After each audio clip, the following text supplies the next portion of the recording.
First day of the opening Cornhill Test match at Lord's between England and India. Welcome to the highlights. Always a marvellous atmosphere in a Lord's Test match, and conditions for this opening day just about perfect. The toss, well, I would have thought this was a very, very important toss to win.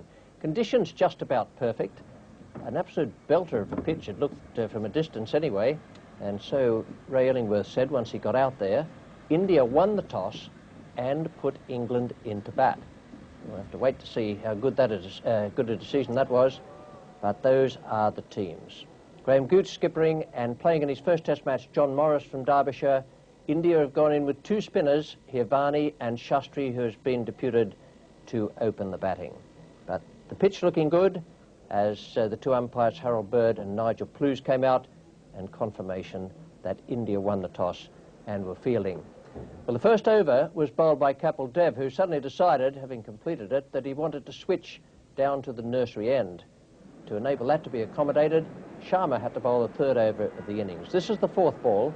He's coming in to bowl to Michael Atherton, and it's 3 for no wicket.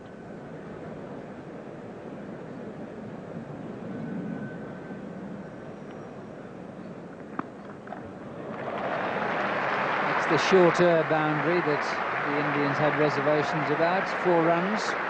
Nicely timed shot.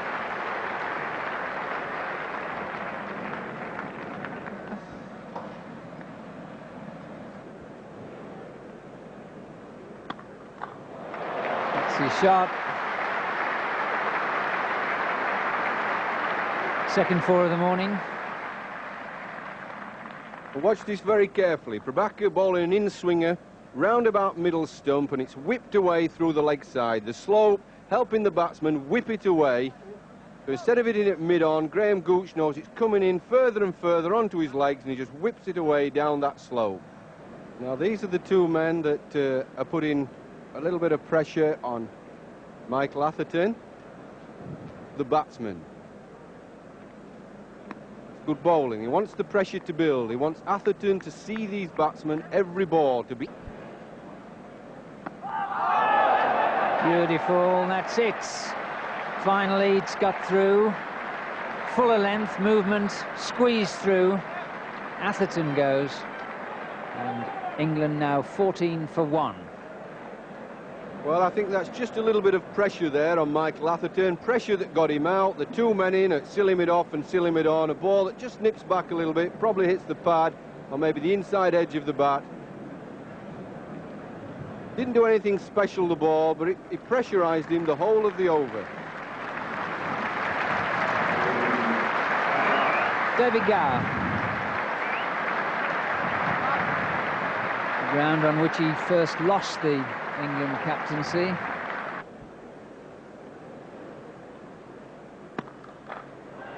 There's a fine shot. Nobody need run for that except the fielder. It's Gooch into double figures.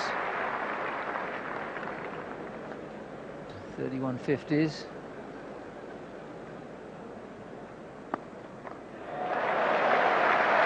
Down the slope. Isn't running all that quickly, but quickly enough. 4 more. It's the end of the over.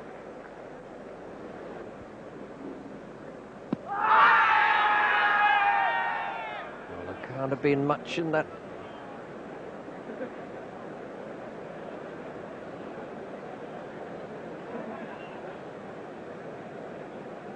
Getting a good line, just going on, probably just missing that leg stump there.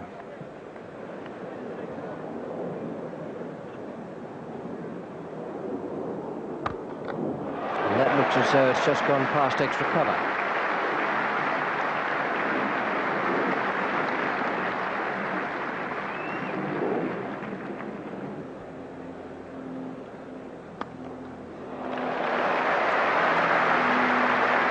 Vintage bar.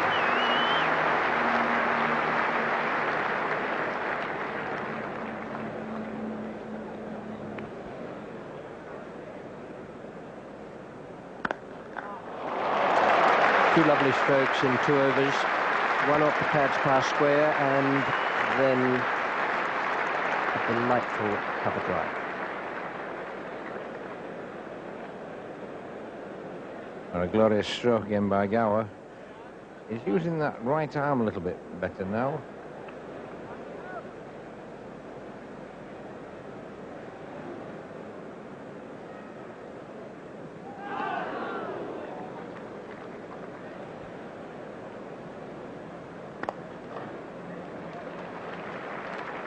.50 comes up for England, the loss of 1 wicket,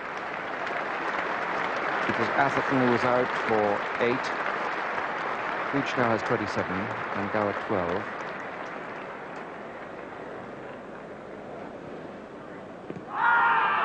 Now that was a much more confident appeal, and that was led by Kieran Morey behind the stumps, so Prabhakar must have been enthusiastic himself about it.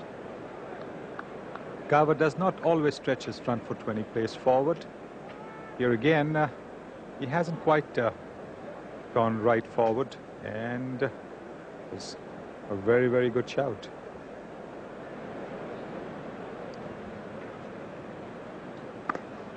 Super shot. Very fast outfield. That's up the hill to square cover.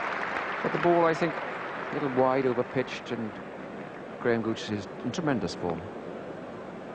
Still didn't quite get to the pitch of the ball. He was stationary when he made that shot, and then he moved forward.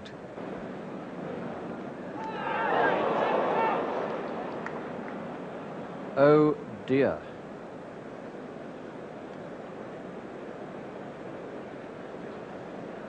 Sanjeev Sharma has not had the best of luck in test matches, and here he gets an edge, and Morey has dropped the simplest of catches. Poor Sanjeev Sharma, who's been striving to make a permanent place in the Indian team. Here he has the England captain edging the ball, but Kieran Morey was not obliging.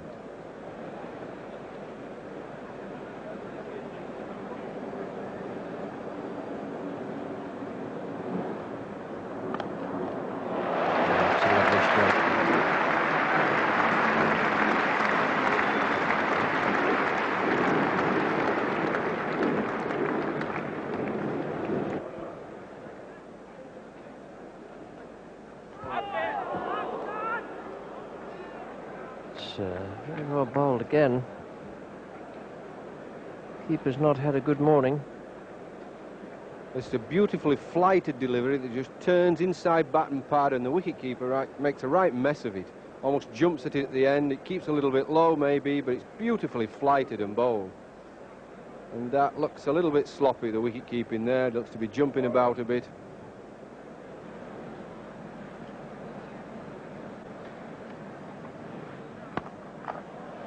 Lovely shot.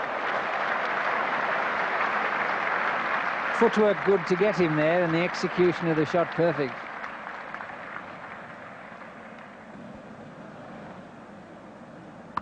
Oh, well, this time he knew what was going on and where it was going to. 6 runs. Terrific shot. Shortish boundary, or the shorter boundary. Only a short arm jab. Well, it's rather a surprising shot there from Graham Gooch. He didn't quite get there. Hit that with a bit of a cross bat, and not the kind of shot that you'd expect Gooch to play a test match at this stage of the match. He middled it, and it was 6 runs. Gets him to 50. Might be 4 more. It's 15 off the over. This will certainly make Azharuddin and India think. Gooch coming out to dominate. And again, that was a good shot. A lovely fall finish. Perfectly balanced there. Kapil Dev. Oh. Really is in terrific form.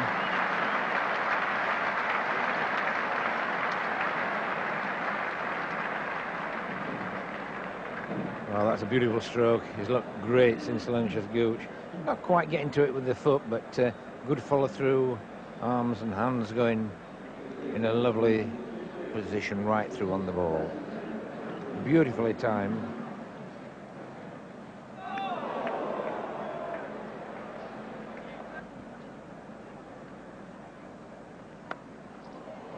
Gow is playing beautifully. That was a guided, controlled shot.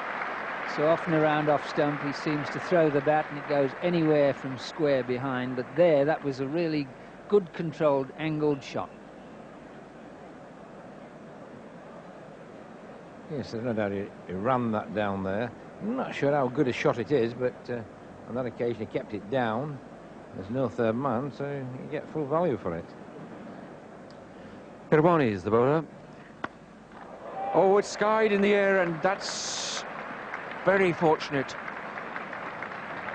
It was a tacking shot, but it really didn't come off the meat of the bat, and that cleared mid-on, but an element of risk, a big element of risk in that. Very good bowling by Hirwani. Here's Sunil Gavaskar. Scour was, I think, a little impatient, considering Gucci has been hitting all those boundaries. Well, it's Kapil Dev now from the nursery end. Kapil started at the pavilion end this morning just for 1 over, then said, I want to bowl downwind. That's where he is now. It's a lovely shot, taken off the stumps, but it's a flick of the wrists, speeding away to the nursery end boundary.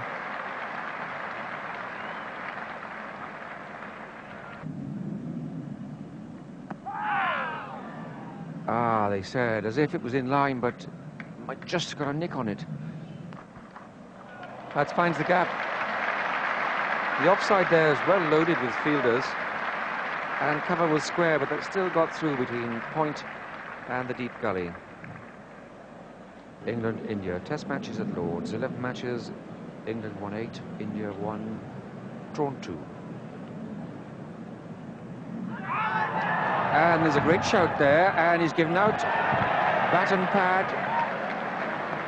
David Gower, I think, is annoyed. He flips the ball back straight onto his stumps, and I think he genuinely believes that he did not hit that. Maybe disappointment, we'll have to see, but David Gower goes.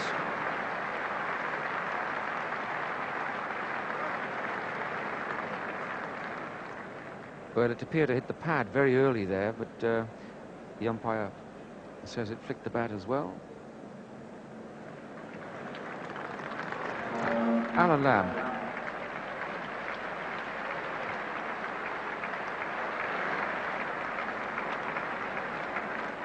The pleasures of coming to the cricket. Sanjeev Sharma from nursery end.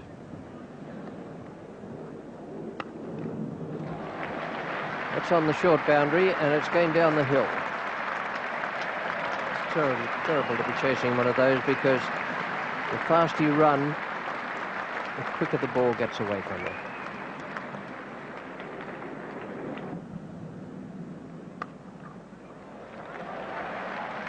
I've just got the impression today, Jeff, that Graham Gooch is waiting for the ball a little more. Seems to be playing his strokes a bit later than usual. Perhaps even a bit more risky. When he plays well, he does wait for it later. He doesn't get into the shot too soon. And you see here, he just waits and waits, lets the ball come, and a lovely back foot shot. Hirwani, who's bowling now, will have to remember that although he can pressurise the new batsman Alan Lamb with men in close to the bat, if he bowls a ball offline, too short or anything, Alan Lamb will be onto it in a flash. He's a very positive attacking player. No better example than that. Yeah, it's a lovely shot. You give Alan Lamb any room at all, front foot or back foot, he's going to hit it. That's wide, gives him a chance to get that foot out there, and these very strong forearms. He hits with a lot of right hand, very powerful shot player. He's a positive player, and he's better being positive. Prabhakar comes on from the pavilion end. His quickish medium pace. And has gone past the outside edge on a number of occasions just like that.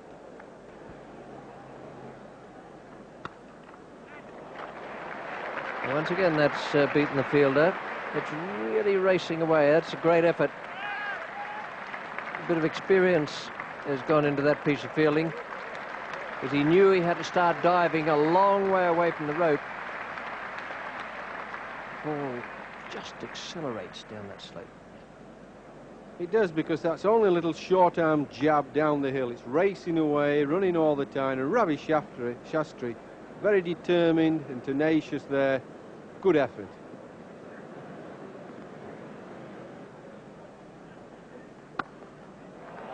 That could be it. No doubt it is it. What a nice way to bring up your 100. Played some lovely strokes today, Graham Gooch. Although he was put down at 36, I'd rate that as one of the very best Test match innings I've seen him play.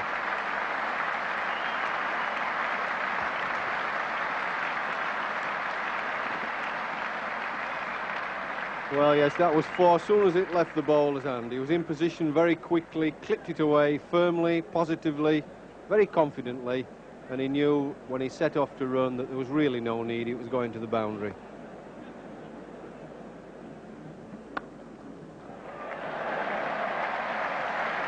Just as well he's only 17 years of age. Otherwise, young Tendulkar would be puffing a little as he came back from 2 such chases. Yes, I can think of a few experienced players who will be looking at the bowler here with a few daggers drawn. If they've had to run twice, 2 in 2 balls to the same place, not very clever bowling. Give the batsman a sighter to hit for 4 for his 100, then give him one again in the same place on his legs.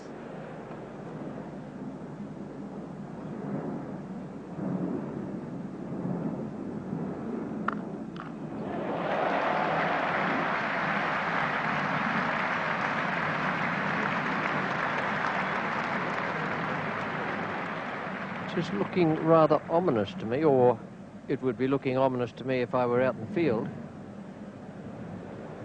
Ivani at the bottom end, the nursery end. And there goes Lamb. Gets himself in peculiar position sometimes. That's his 5th 4, but nobody better at putting the bad ball away. Oh, nice loop there from the leg spinner. Drew Lamb into the shot.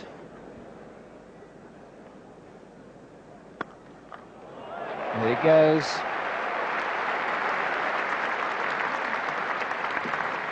th boundary for Gooch. Yes, I think Gooch has been in as good a form today. I've seen him for quite a long time. He's been very positive, and he's come in, put him back to ball from the word go. He had that little bit of luck and he was dropped, but he has played some good shots.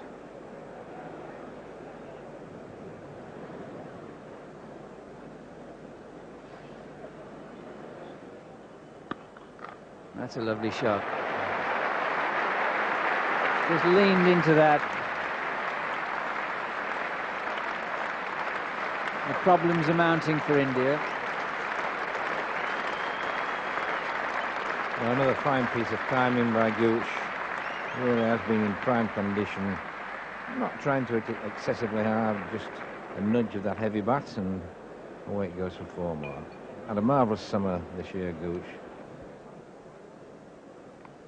A slower ball really does mix them up well, and no luck at all for him.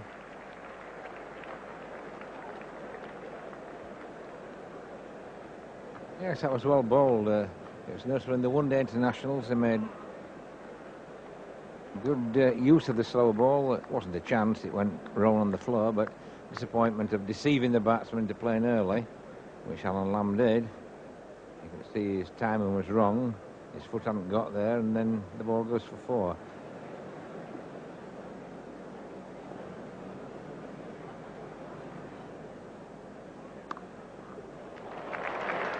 Goodness me.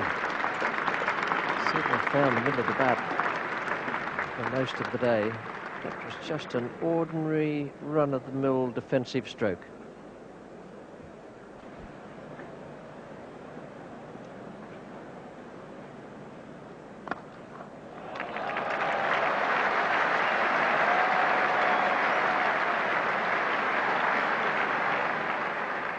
Just seemed to flow into the shot, Alan Lamb.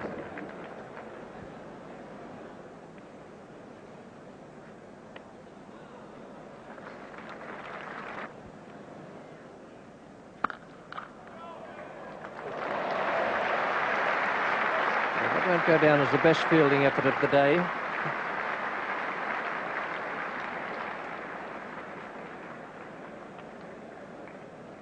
And the fact that the shot went wide of mid-off gives you an indication of how slow the wicket is.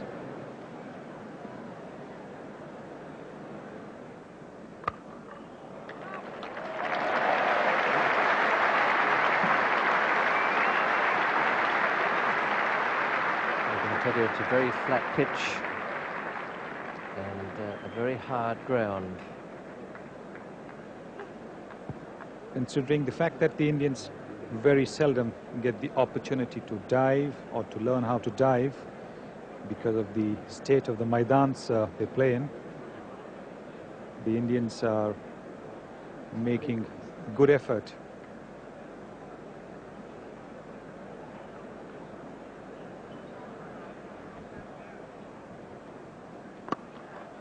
Shot. What a shot. Applause from Lamb at the non-striker's end. Muted applause, I suspect, from the bowler. But that was a glorious stroke. You know, a bowler likes to be driven straight back past him. Kapil Dev's no exception. And this was a cracking shot from Graham Gooch.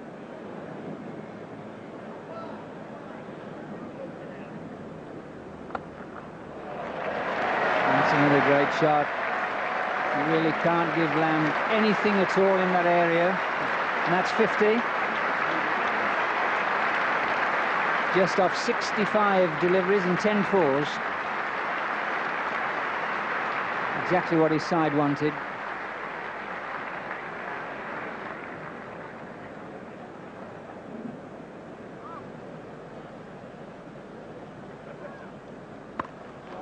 There's a great shot from Lamb again. And really, anything in the least bit short on almost any pitch Lamb can go for. And a pitch of this pace into that short leg side boundary. Well, this is what happened.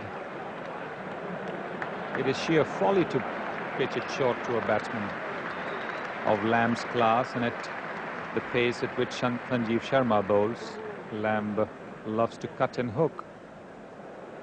And he knew the moment the ball was pitched short that it was going to go for 4. At this stage of the game, with India in such a poor position, I think it's very important that they decide to bowl to one side of the wicket, and that is the offside. They should pack the offside, give the bowler protection on the offside with a man out on the boundary, which the captain has done, but that's no good if the bowler then bowls at leg stump and allows the batsman to sweep. Or fetch him, which is exactly what he did. And really Gooch's shot selection now, and that's 6 or 4. Dickey's looking, decides it's 4.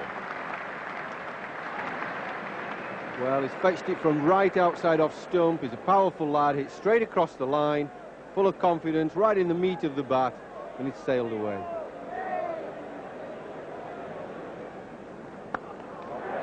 One more.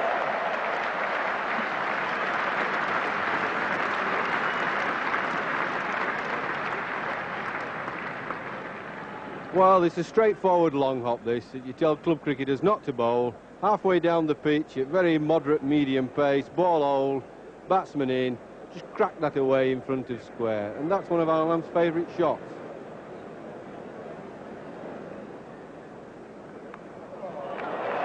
Another one. The placement of that was good. The man was out deep just behind square. And dissected him and the long leg. And really, this is almost one-day cricket. It's really a question of help yourself. And unless something dramatic happens, which can't be foreseen by looking at the game with the experienced eye, then England are going to amass a huge total, 650, very, very quickly by tomorrow afternoon. And that's a long way ahead at the moment. But I'm afraid he's come in with the batsman now in prime form, and that's Graham Gooch's 150. And what a thumping way to get it. Then England are going to amass a huge total, 650, very, very quickly by tomorrow afternoon. And that's a long way ahead at the moment. But I'm afraid he's come in with the batsman now in prime form, and that's Graham Gooch's 150. And what a thumping way to get it.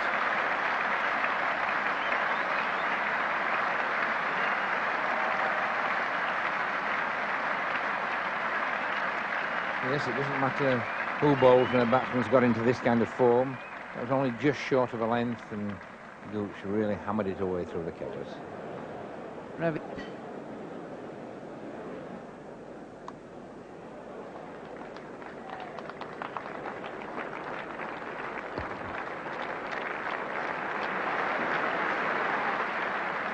150 partnership there between Gooch and Lamb.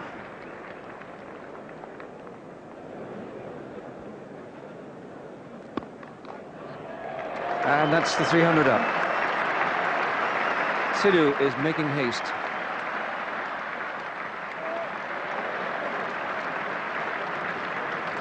Four runs. 300 for two. Another fine shot from Graham Gooch.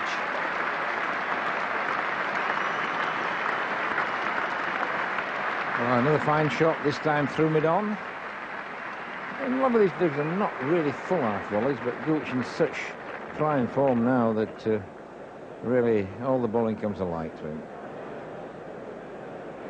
I think that's John Morris just taking a stroll. Well, it's very hard, isn't it? You know, when will I get in? Will they all expect me now to get runs now that we're 305 for two?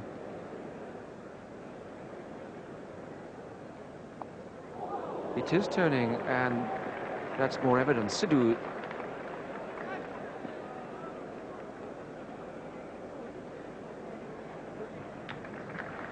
Yes, Tony, I think many times as a new batsman, you prefer wickets to fall a little bit rather than have to follow a very big partnership.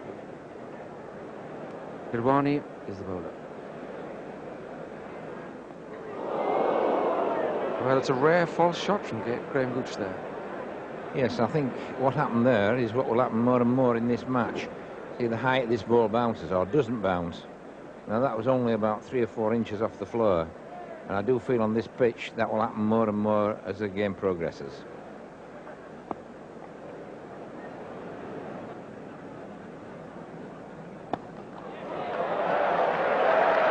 Tremendous blow, lovely footwork, 6 runs over extra cover.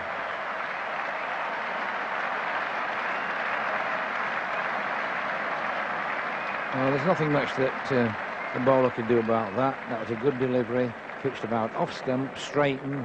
Gooch going down the wicket, made room for himself and hit the ball straight over extra cover for 6. That's a beautiful stroke.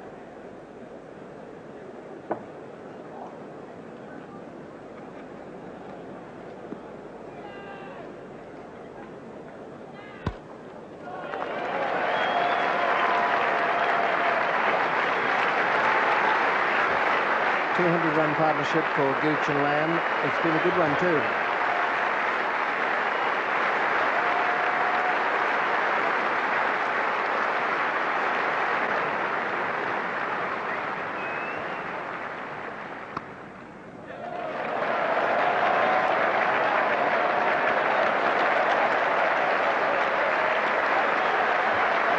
.350 up now, and Alan Lamb has gone to 98.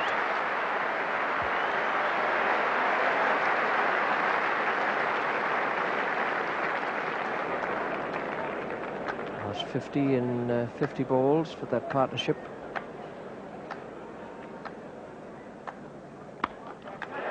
And there it is, lovely way to bring it up. Both Gooch and Lamb have played delightful strokes to bring up their centuries here today. Captain and vice-captain, a great performance. Alan Lamb, 102 out of 122 balls, speaks for itself. Indeed it does, and there were 4 more added in the last 2 overs of play. Just 90 overs bowled. The fielding side made certain there were no more than 90. Kapil Dev took the new ball in the 2nd over, and we joined play in the 3rd with Prabhakar coming into bowl to Gooch. It's the 3rd ball of that over. No runs have been added to the overnight score.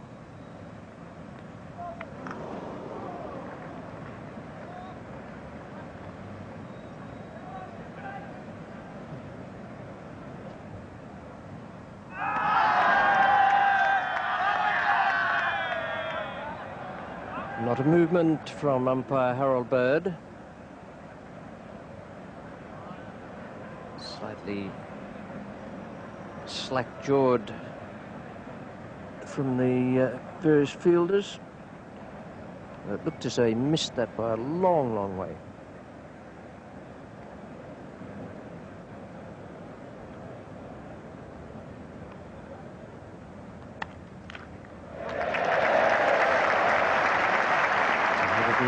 For Gooch. No third man. Highest test score for Graham Gooch, beating his previous best of 196 against Australia. Against Australia.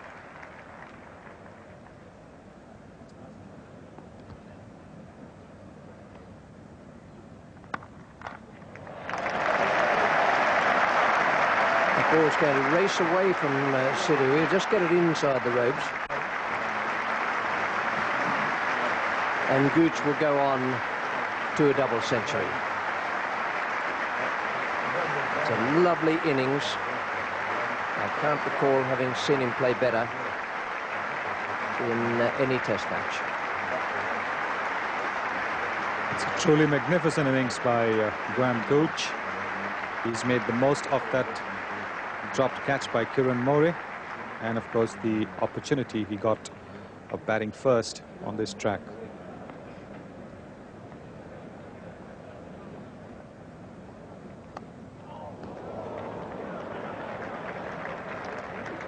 Well, it's gone between the slip fielders, Venkata and Azharuddin.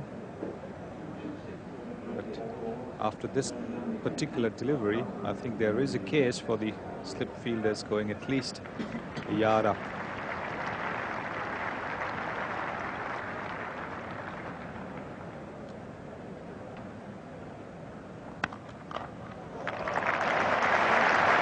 It's as good a stroke as he's played.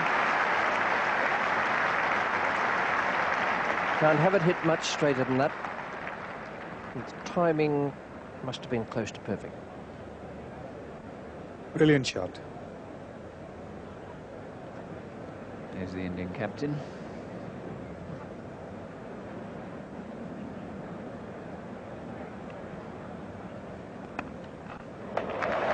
First boundary of the morning for Lamb. That's 18 balls he's faced. He'd only managed a couple of singles. Yes, it's been a long time coming, but it's a nice, firm push down that slope. The ball racing away.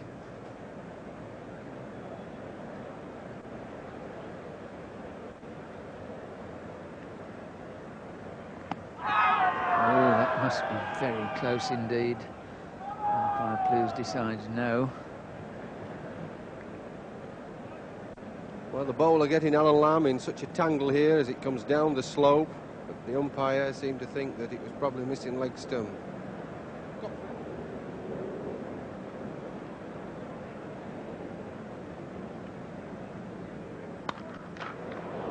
Well, that's what a way to bring up the 250 partnership. That ball was hit as hard as anything in the innings. 250 standers come off 324 deliveries. Leg spinner Hawani, who's been placed with some meticulous care down there by Kapildev and Azharuddin. He's inside the boundary by some 15 paces. Whether we're going to see the, would I think be the first bouncer of the innings, who knows, but certainly not in the orthodox position on the rope. That's a lovely shot. It only looked as though it had been pushed. But when a batsman like Lamb, who very rarely gets to the pitch of the ball, but when he's in and his coordination is right, can play through it, this happens, and it also brings up the 400. Well, it's one of those forward pushes. Look at that right hand and the bat. It's almost a punch at the ball. Needs good accurate bowling to bowl to that sort of a field. 6 on the offside, no third man. And that's the one that he didn't want. dangerous field to bowl to in some ways. Very much so, Jack. I think this outfield's very, very quick, and anything that just passes the fielder is four, and just bowl to four-men saving one is very, very difficult. Bishan Bedi, who reportedly this morning was, well, not wholeheartedly behind the decision taken yesterday morning to field. Another of those shots of Lamb's which look almost nothing. It wasn't properly timed. It didn't go exactly where he meant. It's gone for four. Yeah, see, again, it's because of the no use of the left arm there. It's just all right-hand is that shot, but he uses that left arm less than any top-class player I've ever seen. Change of bowling. Sharma coming on.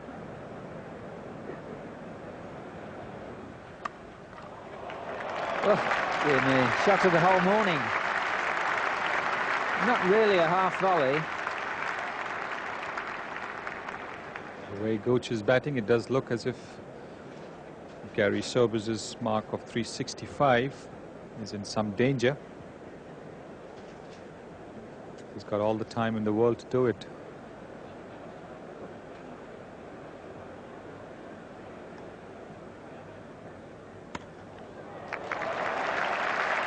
Out there on the boundary at square point.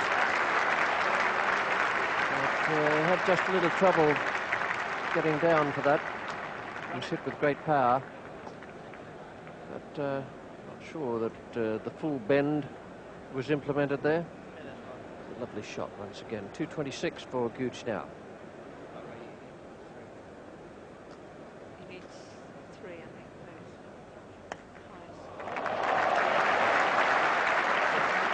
That went even faster than the one Graham Gooch played earlier in the over.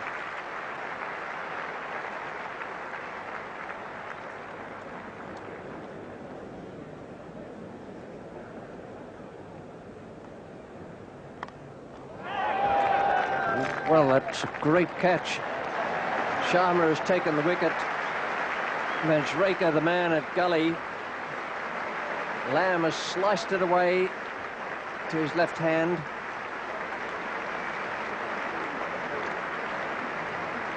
Lamb has gone for 139, and it's 449 for 3.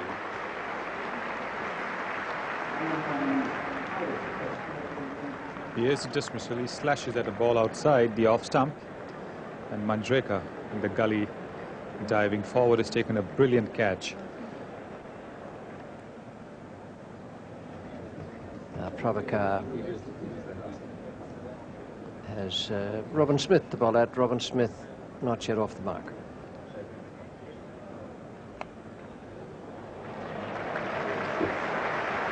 That should ease the pressure of Robin Smith.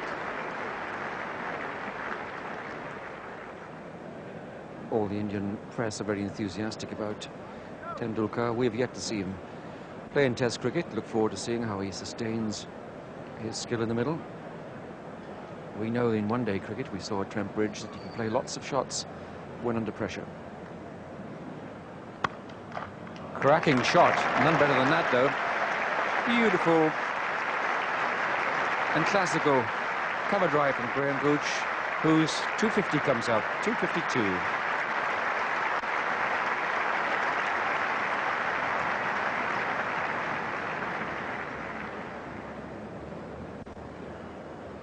Prabhakar. That must be close. Close. What a dangerous thing to do. My word, that looked close. Oh. Well, I think if you're a bowler and see a batsman padding up, you're pretty disappointed when he's not given out. That ball coming back, no shot played. Doesn't matter where the foot is. If the ball is going to hit the stumps, he should be given out. And I think Prabhakar will be very, very disappointed. So now Gooch on the threshold of this new Lord's record. And there it is. There'll be applause. Some people will know that that, in fact, has broken the record held by Sir Donald Bradman, 254. D.G. Bradman, Australia against England at Lord's in 1930. And 2:55 now breaks that record.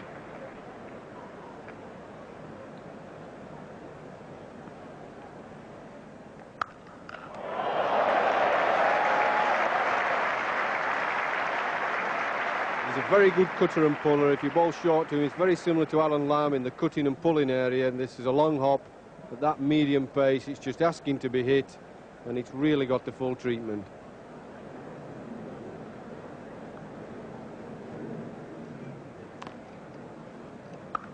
Oh, lovely.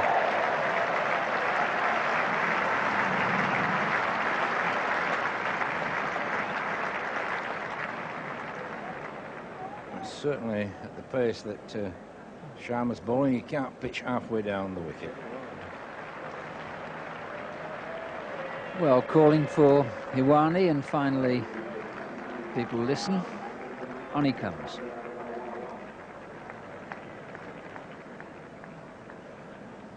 It's a good action.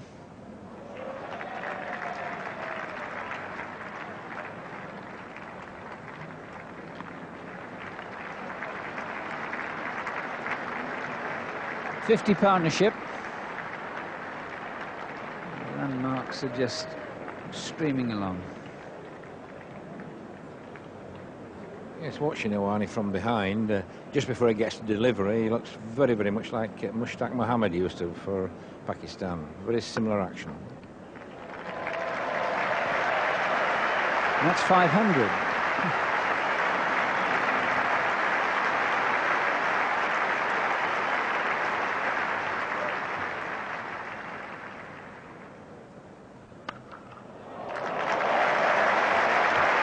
Nobody hits the ball harder in world cricket than Robin Smith. In this sort of situation, really, it's absolutely tailor-made for him.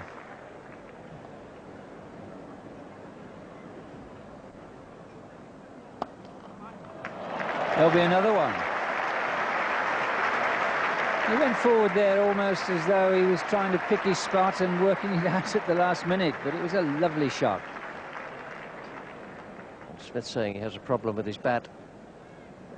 It's as though the spring has gone. Well, this one will be the one that has been perfectly weighted for Robin Smith. There'll be a difference, only a matter of ounces, but there'll be balance and feel and the thickness of the handle. Clive Lloyd uses 4 grips, has a very thick handle on all his bats. Sometimes players have thin handles. And there you are. You see, it's made all the difference. If only they'd been quicker from the dressing room, it'd be another 12 runs now.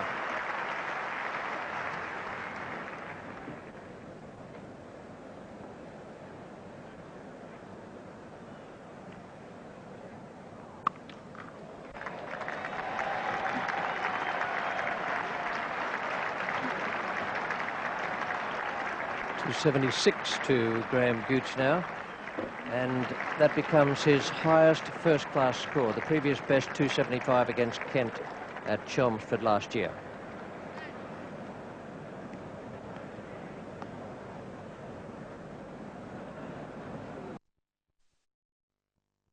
Graham Gooch now, and that becomes his highest first-class score. The previous best, 275 against Kent at Chelmsford last year.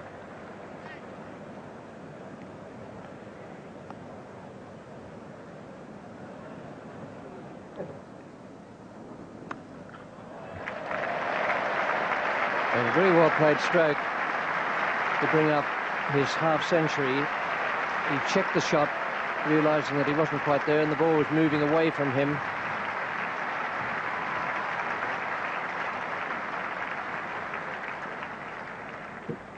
Ravi Shastri is coming on to bowl now. He'll be at the nursery end.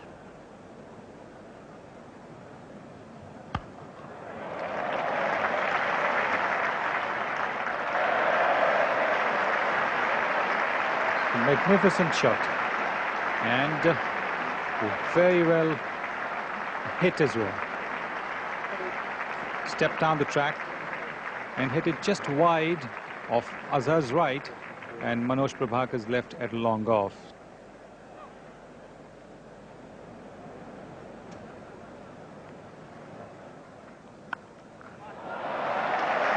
Gosh, that's a good shot.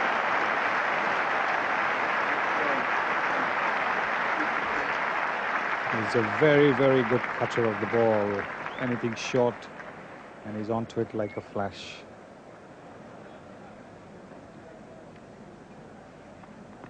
Oh, beautifully bowled. Certainly caused problems this over.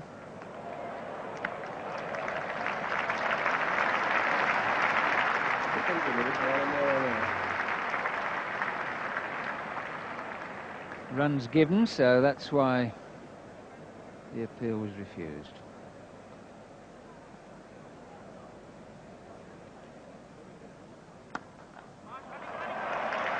Lovely shot. Oh, fielder hadn't got more than perhaps 10 yards to go to his left. Really was hit with terrific power. This is a terrific shot, really elegant, down the pitch, half a step, back straight through the line, through extra cover, and the power and pace of the ball beating a tired fielder.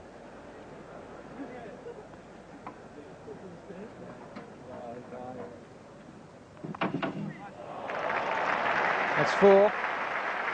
Last ball before tea, in all probability anyway, though Dickie Bird will have the last say about that. He nods and off they go. So Graham Gooch goes through another session. 5th one of the match. Robin Smith alongside him in prime form. Smith on 77, but Gooch, the England hero, as he has been throughout the game. 299 not out. Christian Bailey, who's seen all these sorts of things before, has bowled to huge totals, has teased and tantalised and delighted the world's best players and crowds all through the years. Wonderful slow bowler.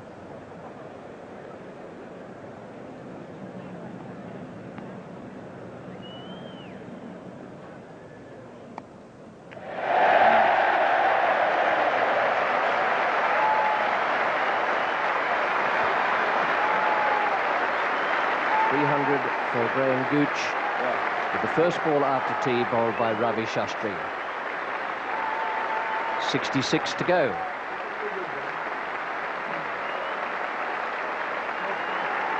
.454 balls, 598 minutes, 2 sixes and 40 fours.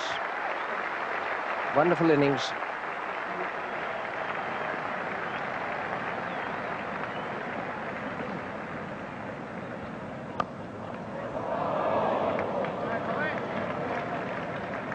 From here looked like a chance. If so, it's disappointment for Ravi Shastri, but not for Graham Gooch. Yes, I don't think Gooch hit that too hard. It, went for one-handed, but he didn't quite get to the pitch. Gooch has made 312. He's looking at 366, the highest score ever made in a test match. He's climbing up that list. Back to that in a moment. Here's Sharma. Robin Smith is the batsman. And he's safe. Well, it's a long time since we've had any such excitement from the fielding side. Most of the time they've been hitting the middle of the bat, but this time there's a chance for a run out. Yes, a good bit of fielding for a change and a good throw. In fact, the ball was in a bad position. If it got behind the stumps, that could well have been a run out, but he kept this side of the stumps, which is bad on the bowler's part. I think he got a bit of a bruise back as Robin Smith went past him there.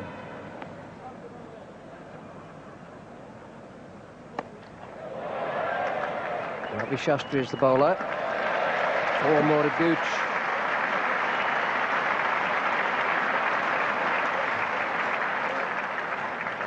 I think he's more interested now in pushing the score on as quick as possible, maybe having a chance of bowling for an hour at the Indians tonight. Don't bother looking for that, let alone chasing it. It's gone up into the building works.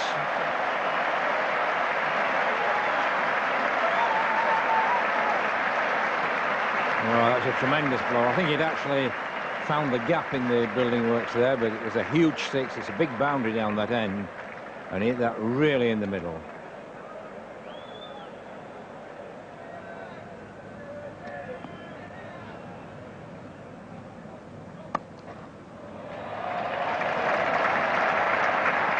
Is it or isn't it? It is. That is 4. Wasn't the most athletic piece of fielding. The ball was hit hard. Beautiful timing over there. And even a fielder as good as Kapil Dev couldn't quite stop that boundary.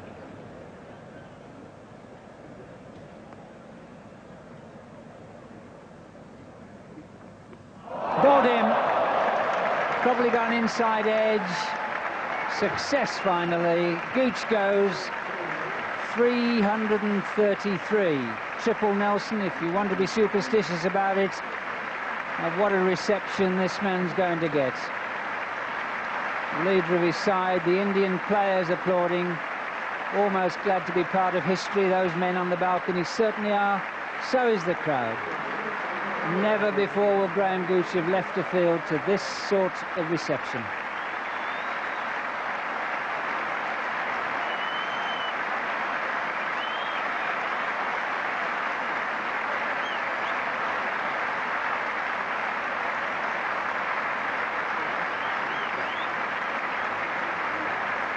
Marvellous innings, just over 10.5 hours, 333.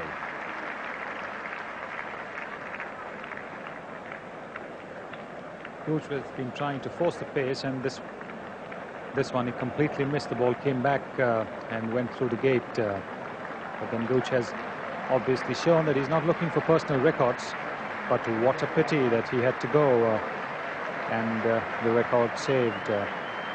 Records are meant to be broken, and Gooch was well on his way till he made that mistake. But a marvellous innings by the England captain. And now what does this young man do? John Morris. Almost a pity that the young man has to start off under these circumstances. 333 there for Graham Gooch. Leaves him 1 run behind Bradman.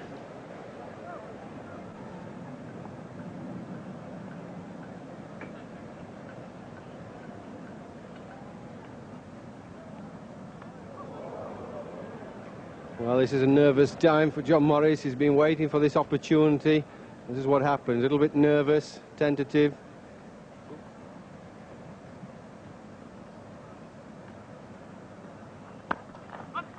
There's his first run.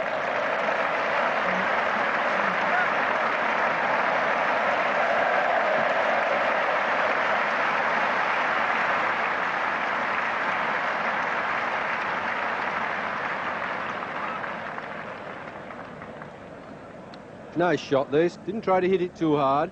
Just looking to get off the mark, place the ball back past the bowler.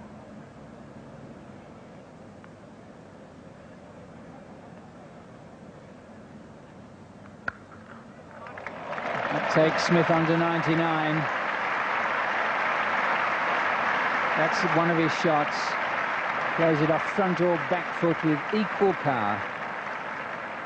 There's Graham Gooch, presumably waiting to make the declaration with Gower and Gary Lineker behind him.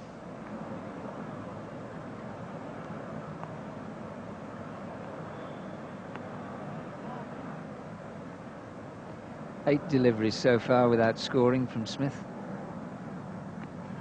Now he's gone. Did he get a touch? He did. That's the 100.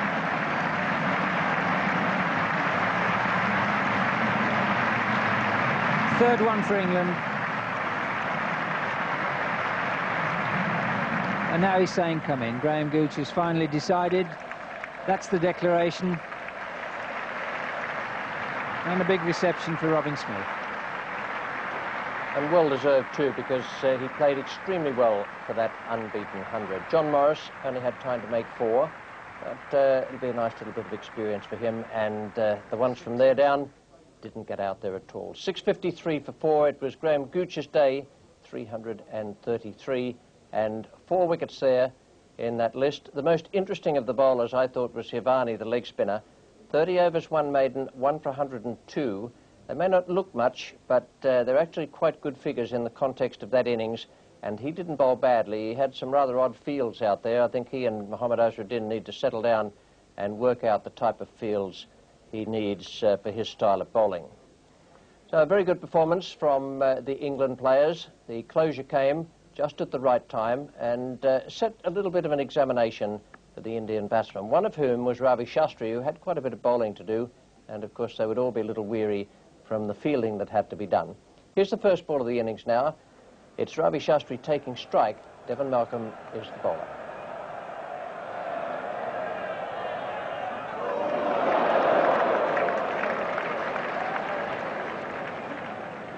Well, Devon Malcolm right on line. Ball just going up the hill a little bit.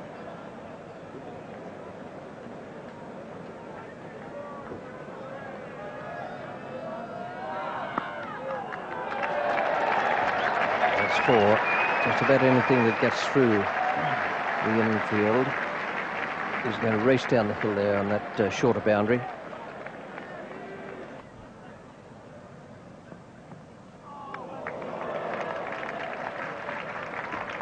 That's very well bowled by Fraser.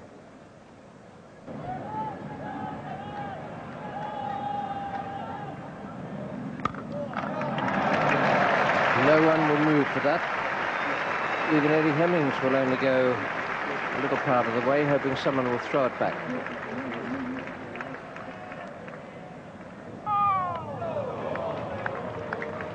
It's a no-ball call. A touch of irony about that because it's been the best ball of the innings. It went past the bat very quickly indeed. Chris Lewis now coming on, first bowling change.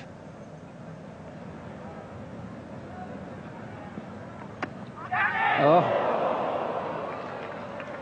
a lot of bat on that, and lucky that the ball just rebounded in front of short square leg and not straight to him.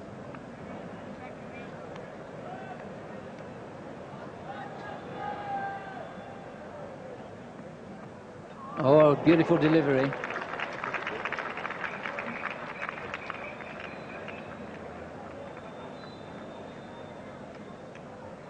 Eight more runs added to take it up to 48 without loss at the close of play. Good effort from Shastri, 27, and Sid. Well, the pitch is still in good nick. The outfield fast. Conditions just about perfect here at Lord's on the third morning. We join play with the very first ball. Malcolm is the bowler. He's coming in from the pavilion end. Sidhu is taking strike.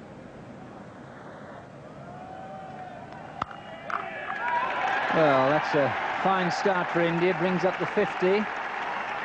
Ball just getting there. First ball, first four.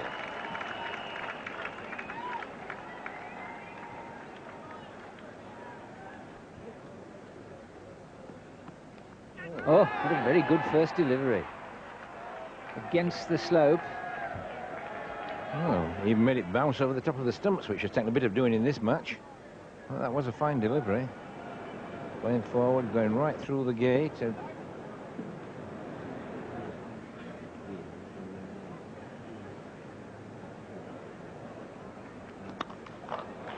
Well, it was in the air, but struck very firmly. First four of the day for Shastri.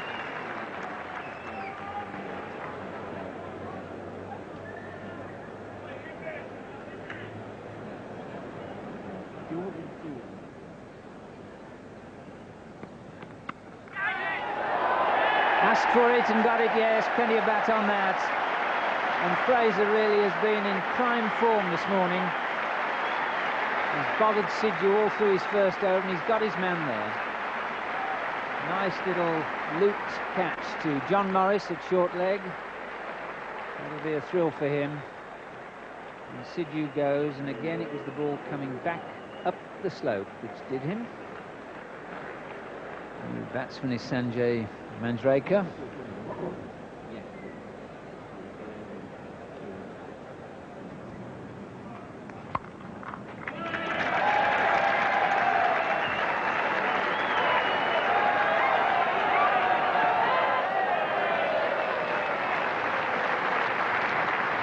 Robin Smith, the fielder. Good chase, good throw. And a good hand for him. how well he played yesterday.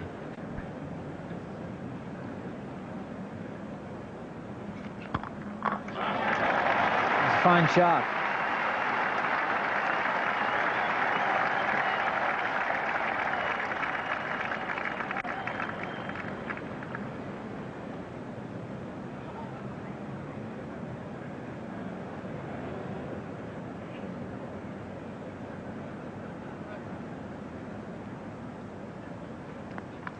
Well, that was a good ball. Got that one absolutely right. Wasn't all that short. The right sort of bouncer, and had Mandraker in all sorts of trouble.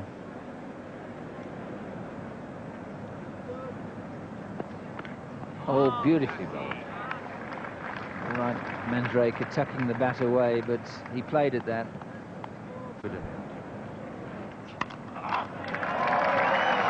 And they recognise full tosses when they see them.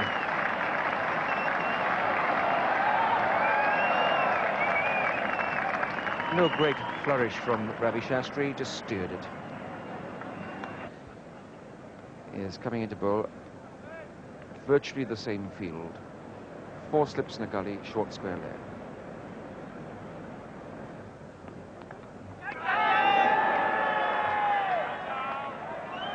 Just didn't seem to me that was an instant appeal. Perhaps the replay will show it to be incorrect. The ball nicked back, and I think it may have just touched the top of Shastri's front pad as it went through to the wicket keeper. So there certainly was a fair gap between bat and pad.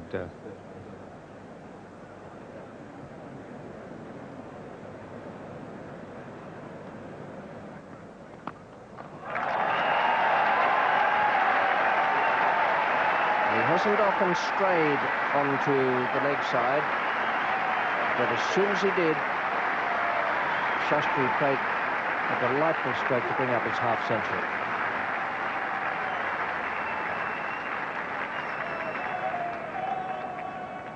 Graham Gooch from the nursery end. 2 slips and a very deep gully. The 2 slips are up quite short, as they should be, pitch with no great amount of bounce. But the man at gully is back for the square slash. There he goes.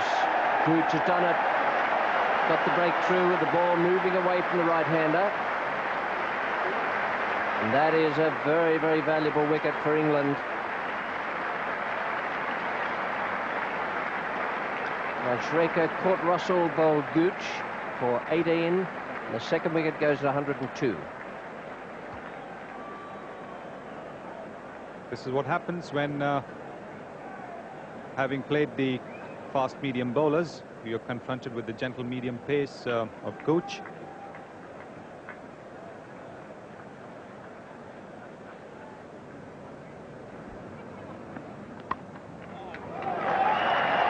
That'll help them on the way. 4 more.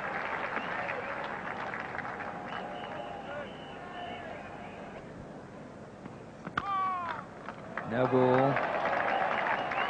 Hemmings after it. There'll be 2.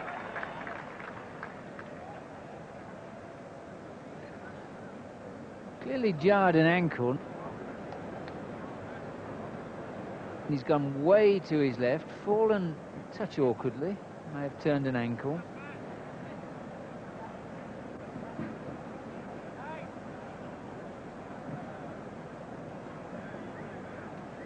Well, Chris Lewis is having to leave the field, and he's leaving in some discomfort, and that really is a blow for England. One of 4 main bowlers. Just isn't the injury he did, but it seems to me to be an aggravation of an injury with which he started the game. On comes Rob Bailey from Northamptonshire. Away he goes to his left, keen as mustard, falls awkwardly on that right thigh. And at the top of the right thigh, that was the problem before the game, and certainly is now.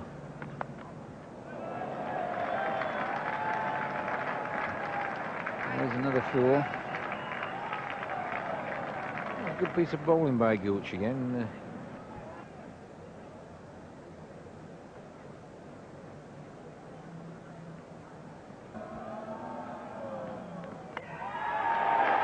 It's in the air, but wide of Garrett Gully.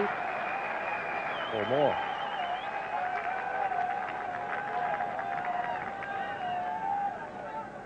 Well, this is a good ball from Lewis. Outside off stump, bit of bounce, and a poor shot by Vensaka.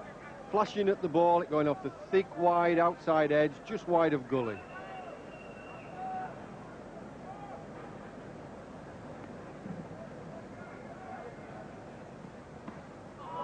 Oh, that's beautifully bowled. Squared him up and beat him. Great delivery here from Chris Lewis. Vensaka had to play at that because it was pitched just outside the off stump, and it turned him round.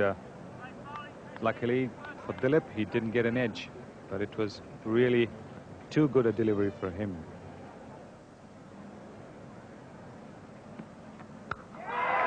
Oh, that's a fine shot. It was a bad ball.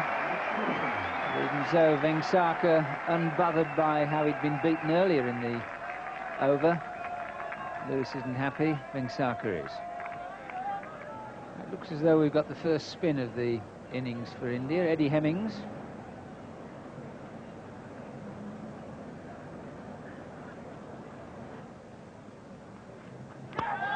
Down the wicket, and fine shot. Lovely footwork. That's what made the stroke.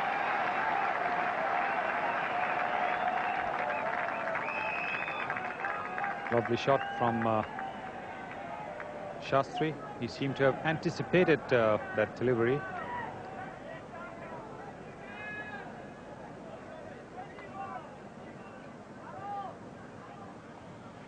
Up he goes again, and over the top this time. 4 more. And Shastri's made his mind up. If he can get hold of Hemmings, then Gooch will have a problem. Well, Ravi Shastri plays that shot very well, although this one he didn't quite get hold of. And seeing that there's no fielder on the deep mid-wicket fence, it's a fair shot. And again. Hemmings chanced his arm with a third one. This one's for 6. This really is a terrific counter-attack from Shastri. 3 brave shots. They've brought him 2 4s and a 6. As I said earlier, he loves to play that shot, and Gooch doesn't have a fielder there. So it's a very, very safe shot. But of course, this time there was no safety required because he hit it into the stands.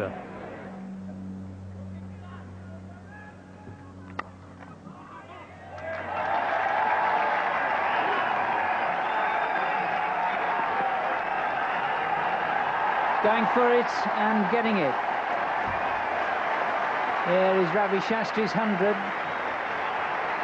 The 9th one for India, the 3rd one against England, and the 1st one in England.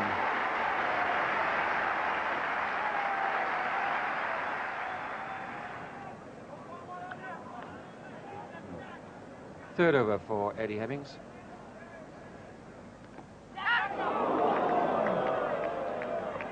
There's a great ooh and ah there. I'm not sure that Shastri got anywhere near it with the bat.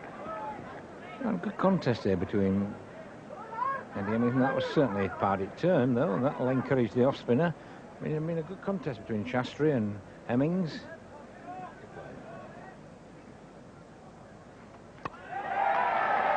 He's caught him. Shastri loves to hit the slow bowler straight down the ground. He went for the straight hit, and it skimmed and ended up in the hands of the captain at mid-on.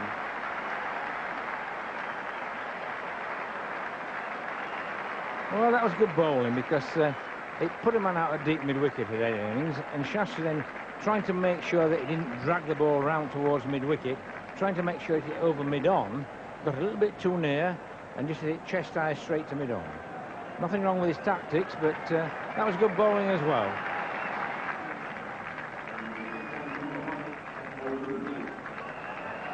New batsman is Mohammad Azharuddin. Well, Ravi Shastri there will feel that he's left the job half done.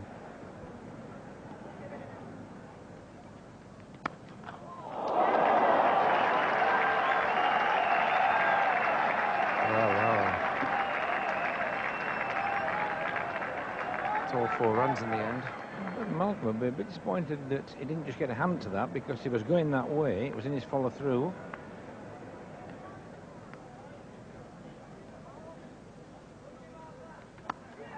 Lovely shot. I never realised how he plays them. It's so superb to watch Azharuddin whip the ball away through square leg. Yes, this was a brilliant stroke, really. No real backlift as such, just a real flick of the wrist. And that really went away up the hill at Lord's. Quite a big boundary, and that absolutely sped away. Beautiful stroke.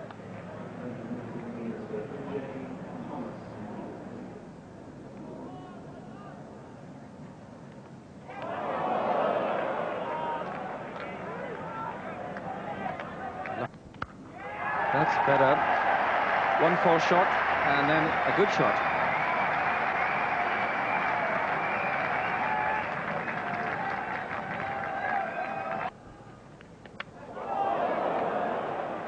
Well, that hit him. It's okay, he says. It's the usual reaction of a batsman who's too proud to admit that he misjudged it and it's been hit and perhaps hurt, and Graham Gooch makes the inquiry of Azharuddin. Just testing the helmet out. Yeah, seems to be working okay.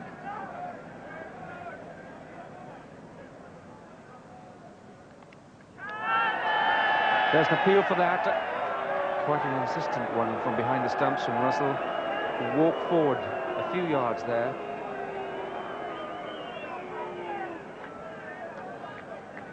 Well, Azharuddin tried to play at the ball, certainly.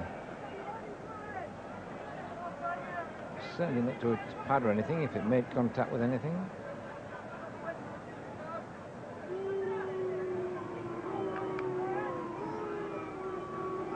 Angus Fraser is the bowler.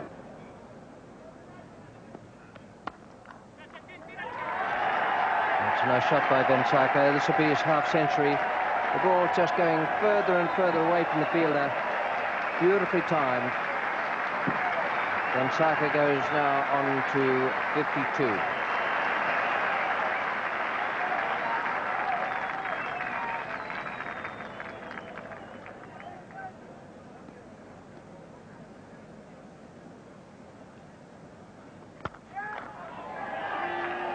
That's a beautiful shot. Just seems to me that Azharuddin is about to launch himself at the English bowling.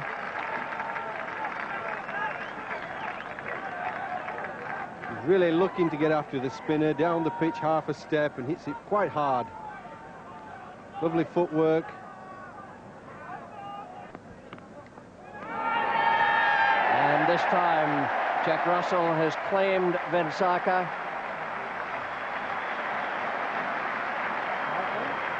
Very good cricket. Another breakthrough for England. There's been some marvellous stroke play here today. And England just chipping away at the wickets. That's the 4th to go down. Well, there's no more annoying way to get out than this for a batsman. He just flips at it for a little leg glance, gets a fine edge. You feel that the bowler hasn't earned the wicket, but he's actually got you out. Disappointment there for Vensaka, but he did play some lovely shots whilst he was out there. Tendulkar came in then. There were 11 more runs added up to the tea interval. And then some light rain and bad light stopped play for 61 minutes. We join play now just after the resumption. It's the second ball of the first over. Lewis is coming into bowl to Azharuddin, and 4 runs have been added. Oof, well, back of the bat, I think.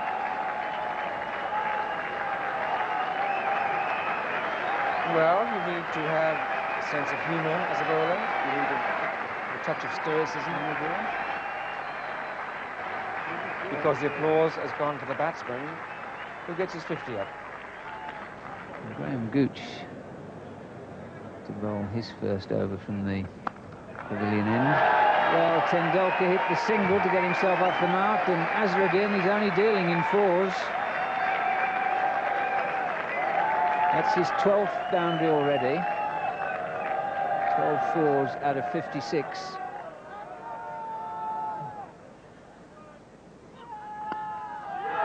One more. The crowd love it. Glorious batting. I must admit it'd be difficult to go off for light at the moment with the ball disappearing to all parts of the ground.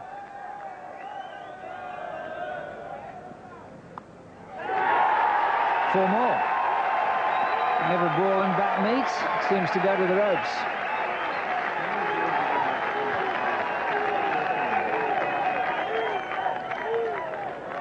Now Chris Lewis just earning a little bit down leg side. Just nudged off his hip there by Tendulkar.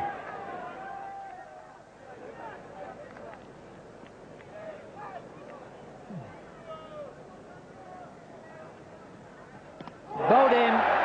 Well, it just couldn't go on, you thought, and Lewis certainly deserves something. He's got the wicket of young Tendulkar, bowled, middle stump back, possibly off an edge. He's gone for 10.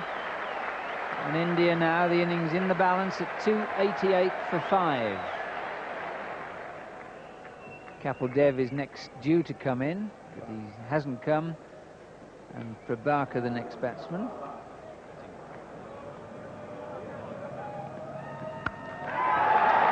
And that might be an indication of why he's done so well. A lovely risky shot. 300 up for India. It's 302 for 5 now. 73 Azharuddin and 10 Prabhakar.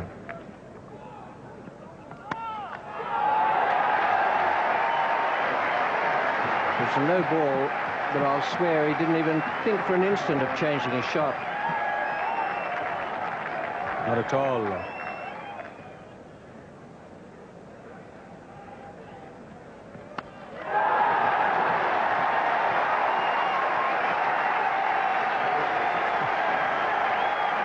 Took the teeth out of that one. Tremendous shot again.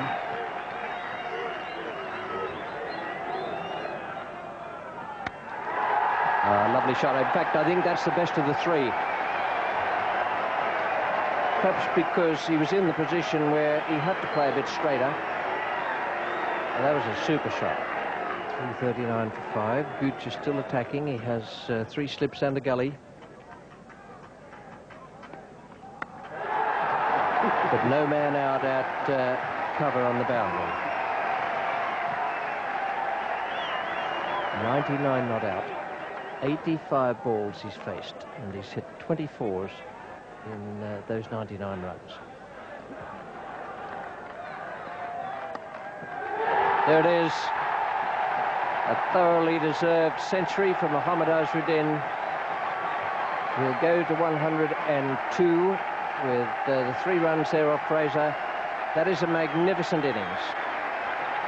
Absolutely. Top-class innings, that. Most of the people watching here are probably hoping England do well, but everybody stood applauding a wonderful performance. He's played the England bowling as if he was playing a one-day match. Kevin Malcolm is the new bowler.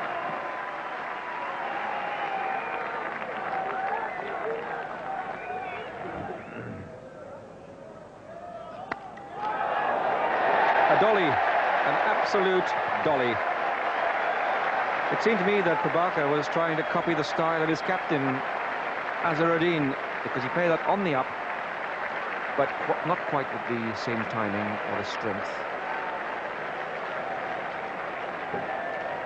Well, it may be something that's wrong with the bat. He's caught Lewis Bull Malcolm for 25, and it's 348 now for 6.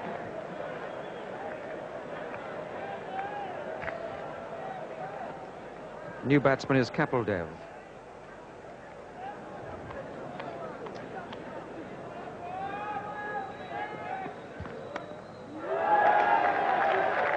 Devon Malcolm down at fine leg.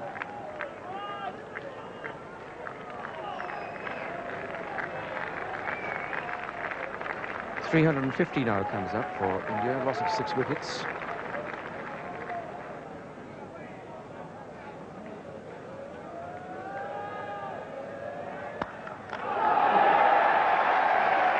It's Kapil Dev just getting off the mark.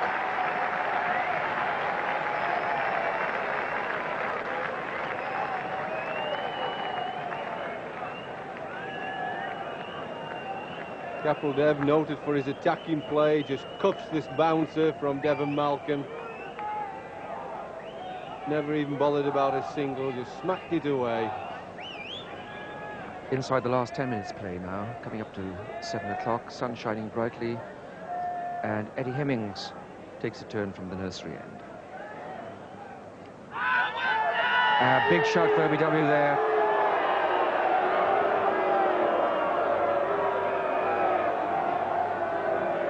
Well, this is a good shout. He pads up without a shot. He beats him in the flight. It spins back. But I think that's probably a good decision by the umpire.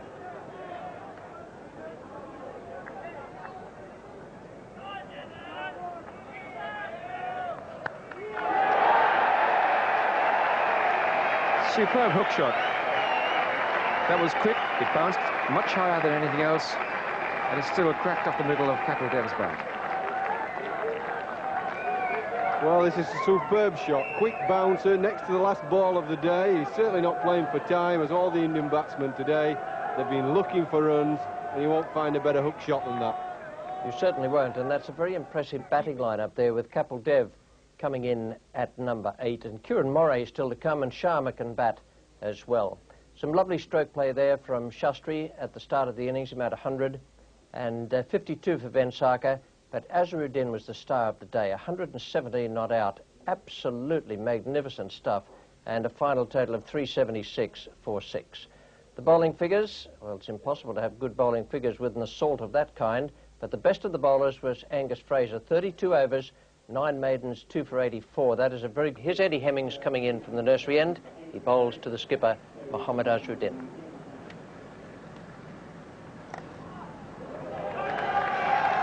Cry of anguish from Hemmings. In fact, the ball didn't turn. And that's 3 runs. Now, how's Kapil Dev going to play? Sort of batsman you don't want to blink too often while he's there.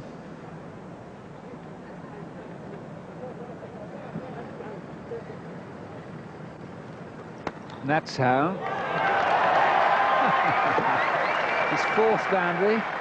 Played himself in when he took guard, I think. Yes, this was just a sighter. Great shot for the first ball to receive in the morning.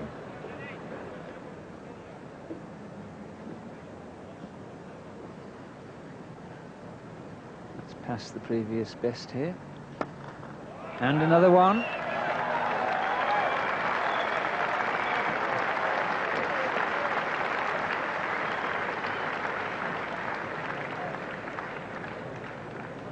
Well, there's no doubt about what Kapil Dev is going to do. That's one of the reasons why I'd like to got Fraser straight at him. He's a very accurate bowler, gets a little bit of extra bounce, and will probably keep Kapil a little bit on a tight rein, and he doesn't like that.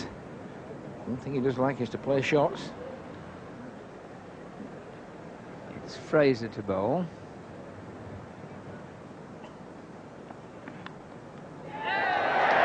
Claiming it. Fielders claiming it. Umpires need to confer. The bowler followed through across umpire Plews. Dickie Bird will have to give the nod or otherwise. Doesn't look as though he can. In which case the batsman will stay. And he does. The England fielders certainly aren't impressed.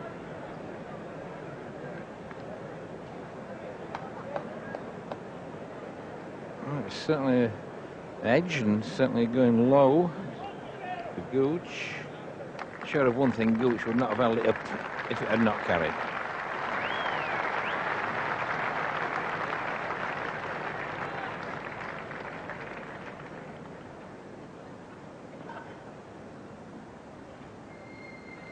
Oh, that's bowled in. Well, got caught in 3 minds, not 2. And a fine piece of bowling from Hemmings. Azharuddin goes for, well, one of the most brilliant innings ever seen at Lord's. 121. It was a glorious innings on Saturday. Kapil Dev, who's dominated everything this morning, but a vital blow that for England. And Azharuddin goes bowled Hemmings for 121. India now 393 for 7. Yes, well, Azharuddin was really trying to hit that ball as he played the seamers on Saturday. He threw it on the up, wasn't right at it, and it just turned a little bit, but he was a long way from it. But credit here to Gooch. He stuck with Hemmings when he got a lot of stick in that first over, and it's paid dividends, so a bit of good captaincy on Gooch's part. Wicket-keeper Kieran Murray coming in to join Capel. That was a useful delivery. And right on the line, and that one swinging away and going up the hill there. That's fine delivery by Fraser again. And that bit of extra bounce as well.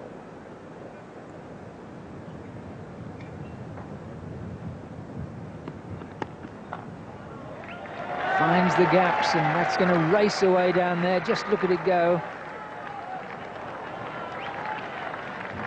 4 it was. John Morris really couldn't have done anything more. That was really just a defensive push. No more than that. And it just shows how quick that outfield is. And of course, that slope, it's a big slope down there, 8 feet from the top of the ground to the bottom. Very difficult once the ball gets within the last 2 or 3 yards. Brings up the 400. And India have only batted for 105 overs. So a run rate of very close to 4. And that's exceptional. Oh, the arm ball. That actually deviated from leg 2 off. Watch my hand, said Mr. Hemmings. Went like a leg break, did that. Pitched round about the off stump. And really went down the hill.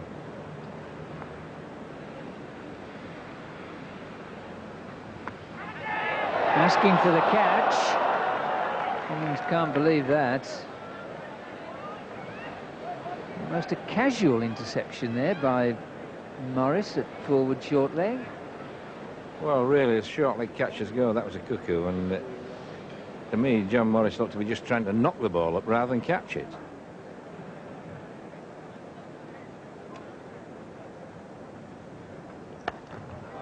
Lovely shot. Delayed and nicely timed. Capel really enjoying that bit of room outside the off stump.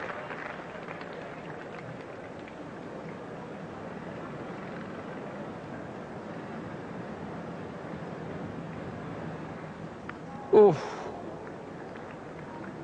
He's an inventor of strokes, and he's on 49 not out. He'd love that to have been a little single dab down through slip. Always trying something, a late cut, just misses the edge of the bat. Frustration on Eddie Hemmings' face. And there it is. Nice cheer in the crowd for Capel Dev's half-century.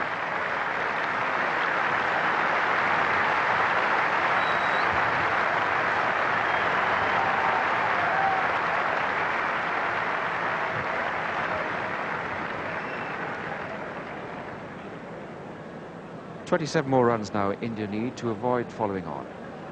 3 wickets standing. This is Angus Fraser. Oh, that was close. Well, I don't know how that passed the wicket. It appeared to be jammed down onto the boot there.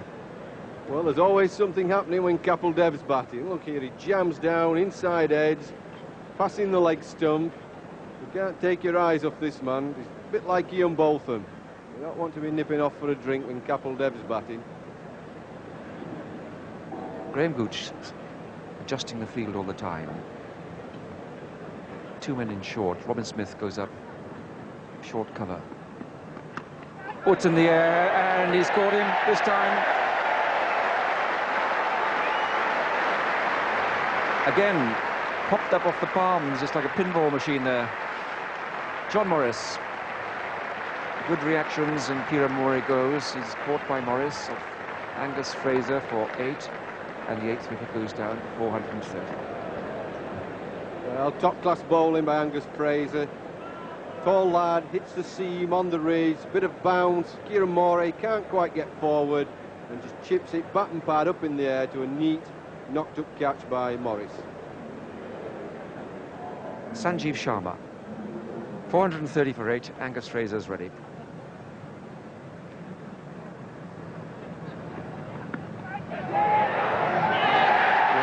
this time, no flipping the ball up, diving in, catching, claiming, not out.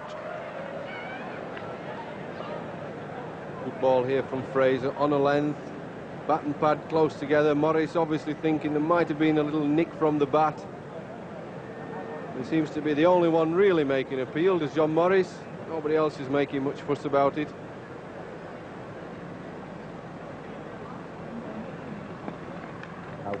That's out. It was quick, it bounced, superb bowling. Just outside off stump, and Sanjeev Sharma goes for naught.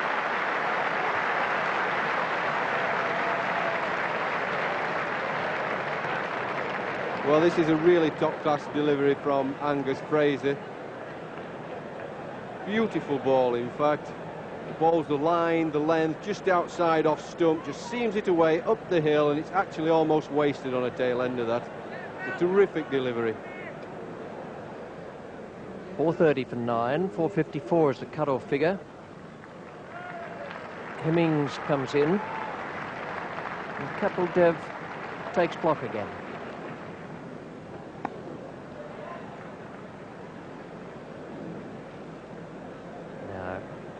One thing going through Kapil Dev's mind will be that the field is going to come in at some stage during the over, probably with the 5th ball to be bowled.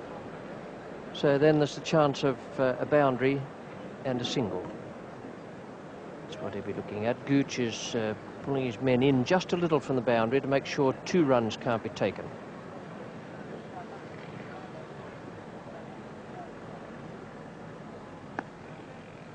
Two gone.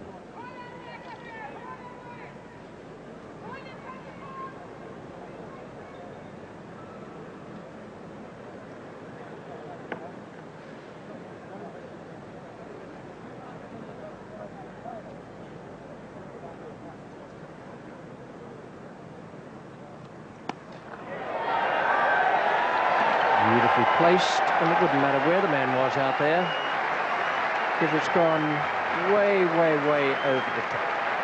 A lovely swing of the bat for 6. I think Kapil Dev had made up his mind to go for this one, and although the ball wasn't flighted enough, he was down the track and timed it beautifully.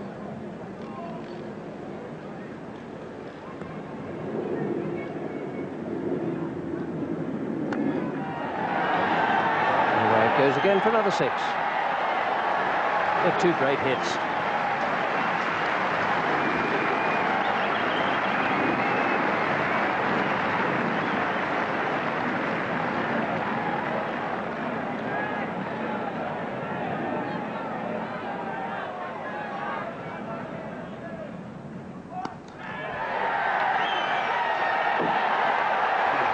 Now that is the best of all. That's 3 6s. That was a skimmer. It went straight past that man at long on, just like a doodlebug. Great shot.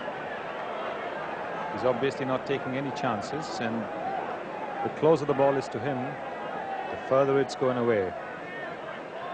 There's a touch of irony about this. 18 off the over so far, and the field is coming in.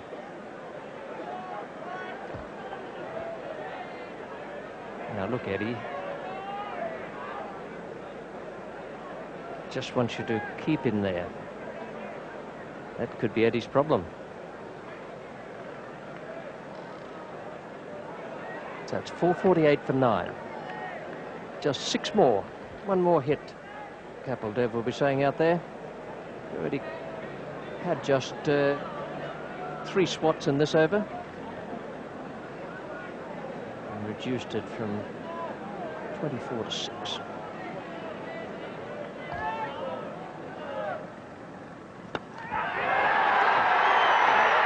And that's it.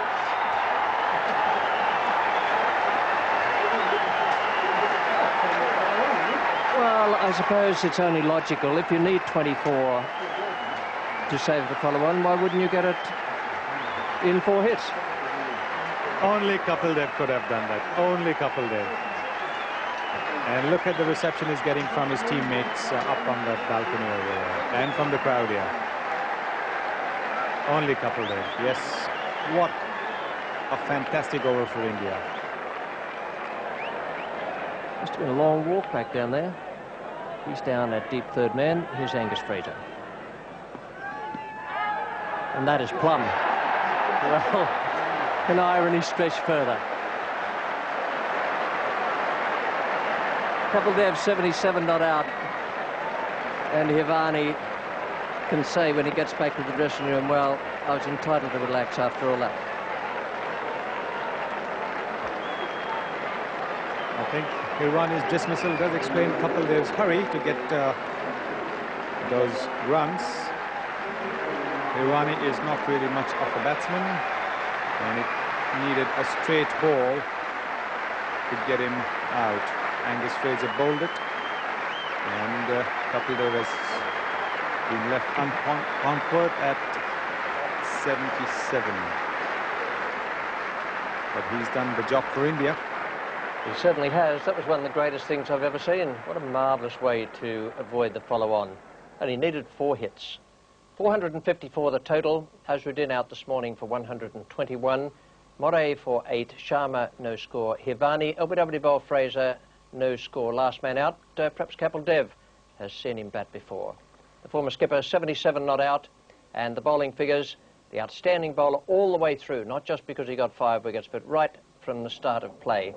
Fraser, 39.1 overs, 9 maidens, 5 for 104. And Eddie Hemmings, who will never forget that over, 2 for 109 from 20 overs and 3 maidens. The match situation when England went out again, 653 for 4, and India 454. A lead for England of 199, and they'll be able to press on today and perhaps get a lead of something around about 400 by the close of play on this 4th day. When the second innings began, it was Gooch and Atherton once again for England. Second ball of the innings, and the bowler, Kapildev.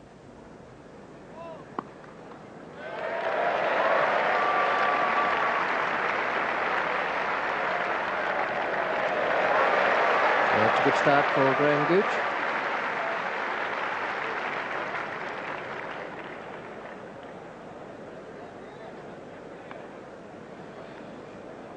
Ball coming down the slope, coming into him, and Gooch is off and away.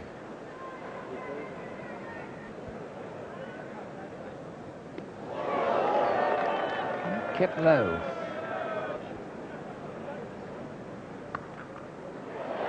Four runs.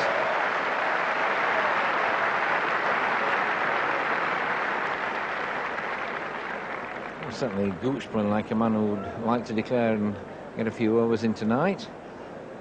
Perfect timing.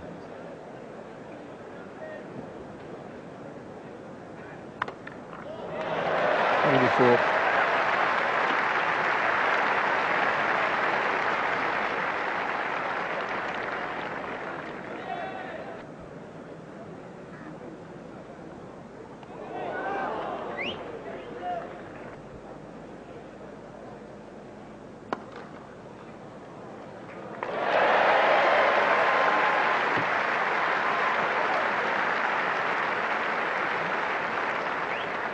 Sixth 4 there for Graham Gooch.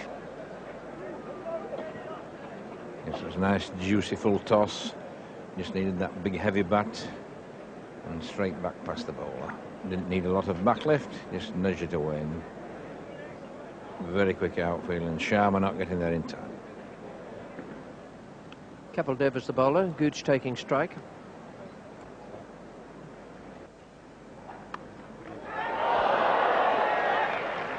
It was catchable. Just seemed that the gully man, well, perhaps I'm doing him an injustice. He was just a little slow to get cracking. Gooch goes to 36.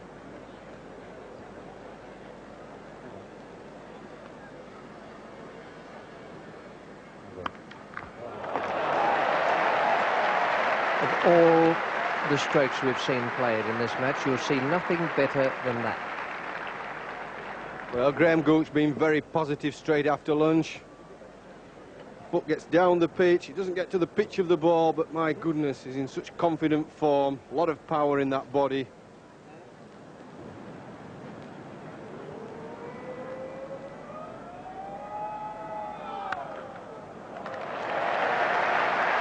For Atherton. And the end of Prabhaka's over. 54 for no wicket. This is a glorious shot by Michael Atherton. Foot to the ball. He's been threatening to pierce the field, and finally he's actually done it. A beautifully timed off drive.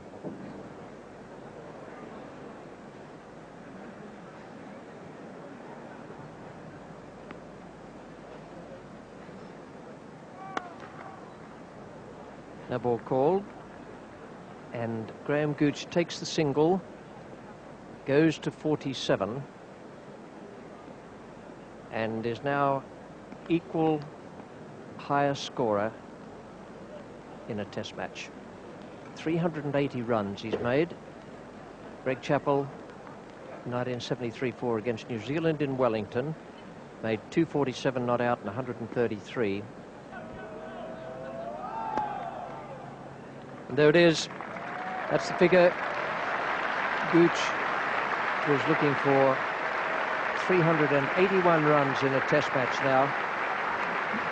First player in the history of the game to do that, following on the 333 he made in the first innings. That's a wonderful performance, and it's probably fair to say that Graham himself doesn't really know what he's achieved. He's there talking to Dickie Bird.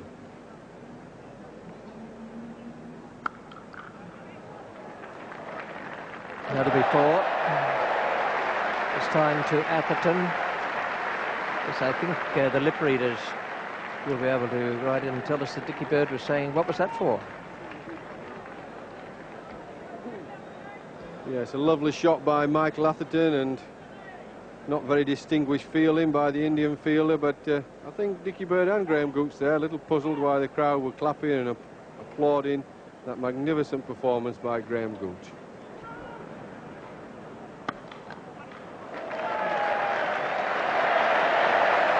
That's 50.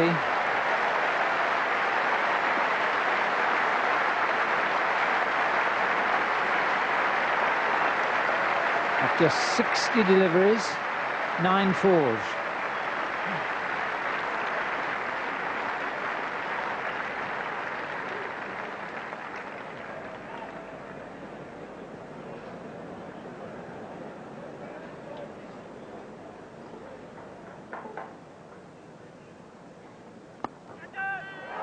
Oh, shout of catch it. Captain didn't. I certainly would like to see that again, because the safest pair of hands in the business have dropped that catch. It was low, but Azhar has taken even more difficult catches. Sanjeev Sharma.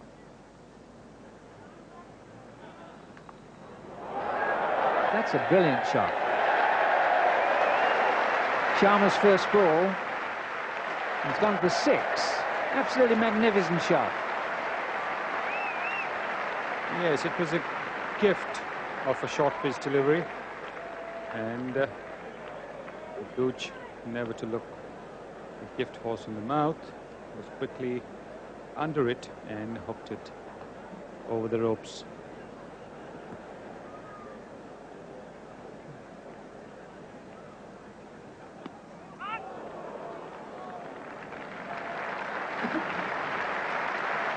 Brings the 100 up.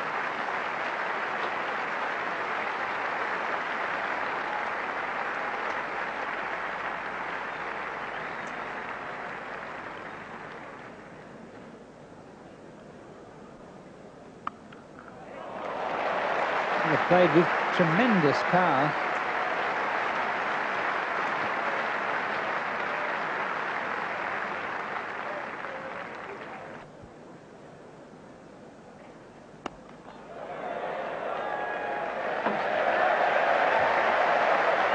Superb shot.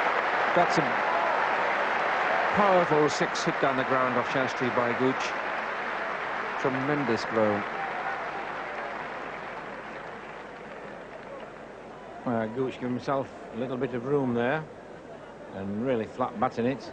That bounded a little bit shorter because of the building work at that end, but really there's no problem with the way Keppel hit them and the way Gooch hit that. So Atherton on 49. On 50. And pleasant for him too to join in the run getting. He watched other people get runs in the first innings. Nice and comforting to be in on the act.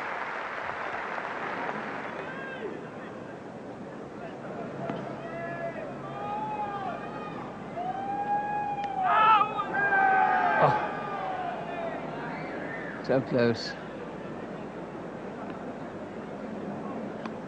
Graham Gooch looking to come forward, then steps back, tries to dab it down behind square. Lucky not to get a little nick on that.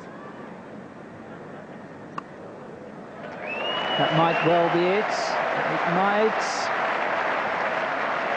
And is.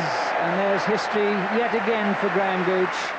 Already accomplished so much in this match. 100 to go with his triple in the first innings. And that's the first time that's ever been accomplished in the history of first-class cricket, not just Test cricket.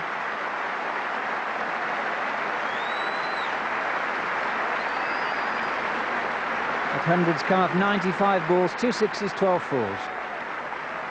Not over 8. Certainly India won't be pushing it. They'll be anxious for any bit of the day they can take out. Hopefully that light might come to their help a bit later on. Finally, Jeffrey, we've got him.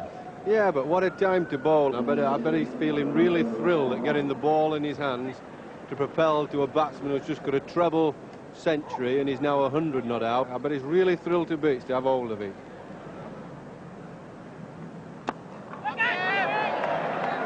Gooch certainly didn't get to that, but he got away with it. 6 runs, in fact, and it was more than a half hit, but he was certainly not to the pitch of it. Well, this is what will happen when the batsman's in 100 not out. He's so carefree and confident, he doesn't care about anything because he knows he's not going to fail even if he gets out. So he's down the pitch, he's going to whack him, whatever happens. A very difficult time for anybody to bowl.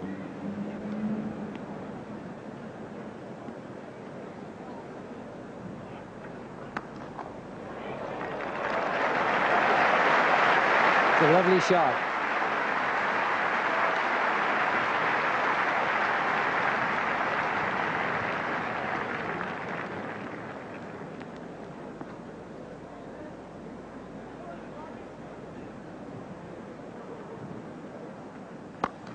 Oh, that is a huge hit. That is a huge hit.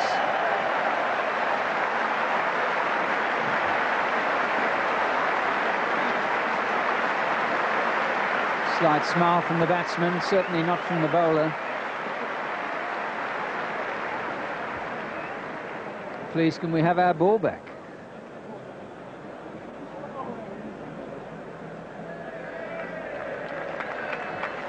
The tin hats all the way around, I think. And Gooch 456, highest Test aggregate ever. This is Sharma. It's out. Caught at cover, he goes for 123, a little tap of the pitch. You can hardly believe it if the ball has behaved irresponsibly out there. Mohammad Azharuddin takes the catch for Sharma. What a performance. 333, 123 to follow, and need one say, a standing ovation. What a marvellous ovation to a marvellous innings. He's been in prime form and in trying to rush things along a bit. Lofted this ball to Azharuddin in the covers. Now ever the man for a crisis, David Gower.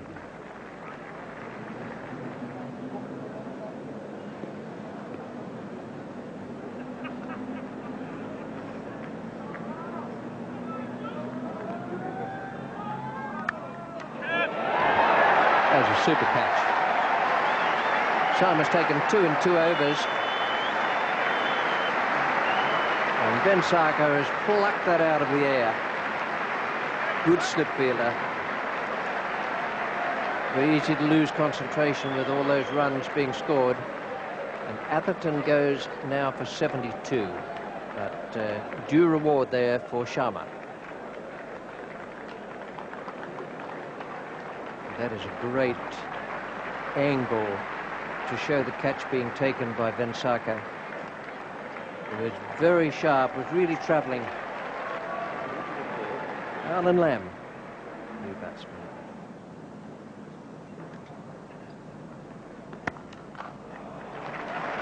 It's a great shot. Iwani's got no chance.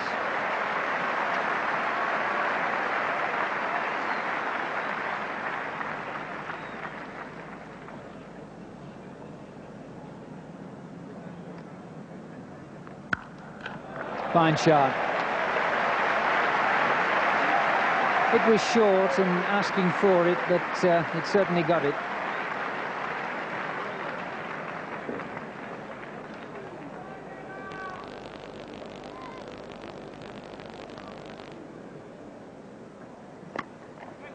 Well, that's a mistimed hit.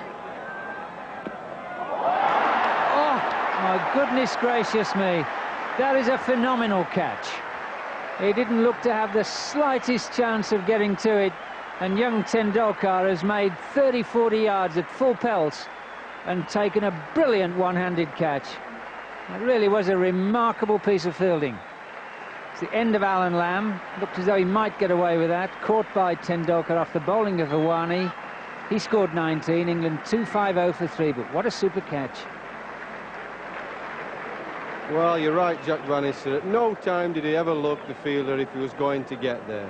And this is difficult enough. He's running at full tilt, full speed, one hand. Thank you very much. Robin Smith, the new batsman.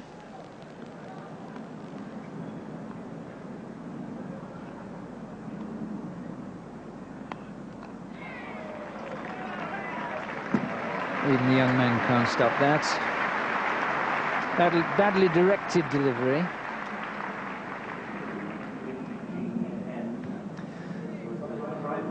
Well, there's the England captain, and goodness knows how many records he's broken and created in this match. Well, some people come to a match determined not to miss anything.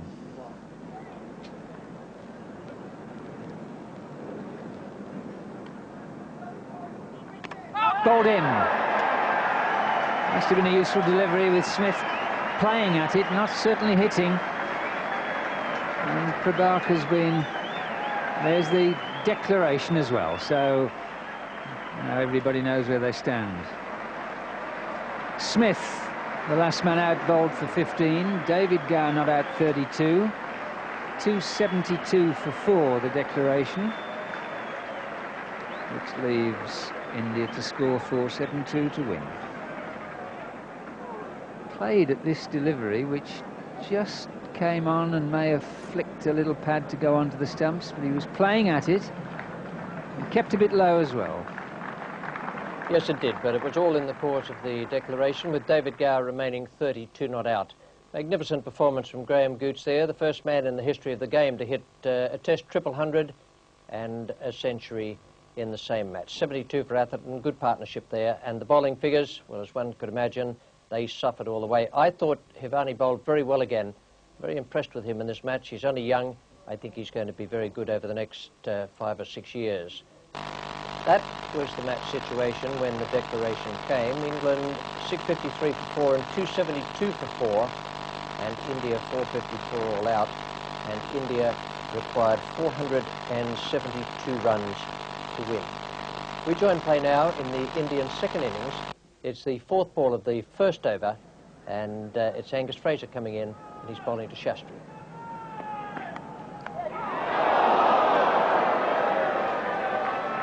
Well, looked from here as though it might have gone to hand. Far enough away in the commentary box to need the replay.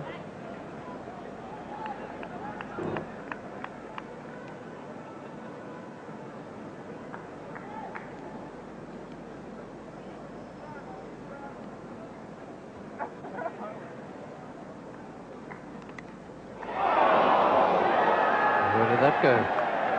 It was a quick delivery. No one wanted it. But there again, Shastri is playing at deliveries outside the stumps, and a half-hearted attempt from Alan Lamb. It was his catch, no question about it. But he may just have been distracted by Russell, but really Russell didn't put his arm out at all.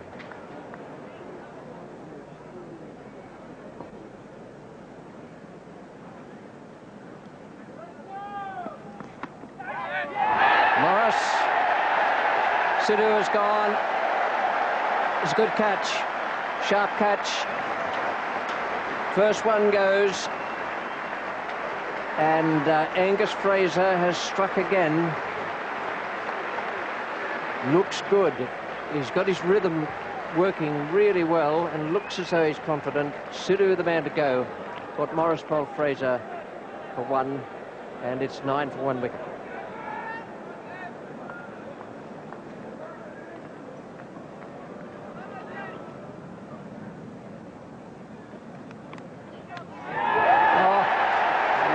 Great catch.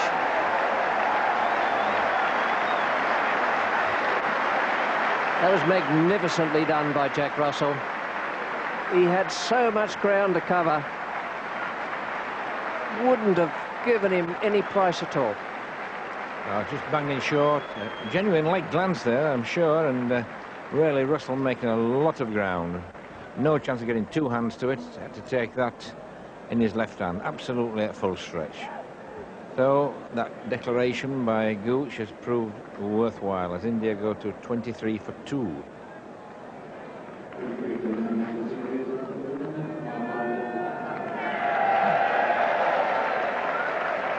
Michael Atherton's first bowl in the Test match, the last over of the day.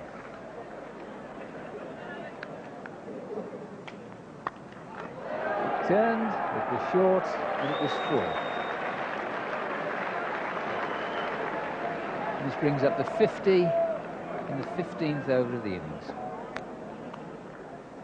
There were 7 more runs added to take the score at the close of play along to 57 for 2, and it meant that Atherton's final over cost 11 runs. Marvellous day, over 400 runs scored in the day, and the not-out batsman at the close, Manjrekar on 29 in good form and Vengsarkar on 14. Malcolm is the bowler, Manjrekar is taking straight.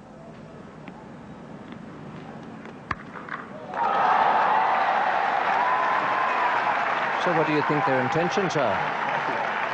Well, they're so confident about their batting. They've played like this throughout the match, and he's not looking to play himself in. He really fancies this pitch.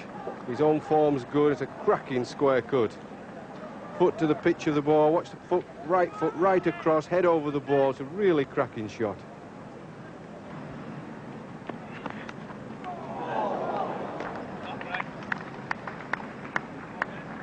Normally on the last day you'd reckon the spinners would be the ones to pose most problems, but Angus Fraser bowls well today. He will provide plenty of posers for the Indian batsmen.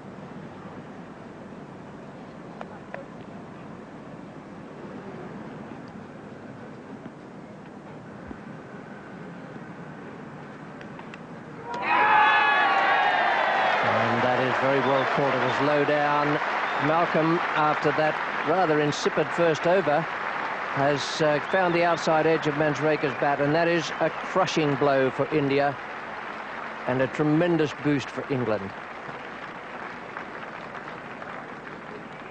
Well, there was no real reason for Manjrekar to nick that ball. It was just the line and the length was good. It was just above stump height. There's no excessive bounce in it or real pace.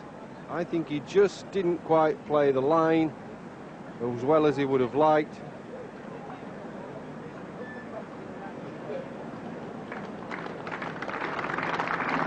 You watch the ball, it's the line and the length, just about 12 inches above stump height, caught at the tips of his boot tops by Jack Russell, which shows there's no real bounce in the ball. It's just about to bounce twice. The batsman is Mohammad Azharuddin. Yeah, the most wonderful and remarkable innings first time round in this game.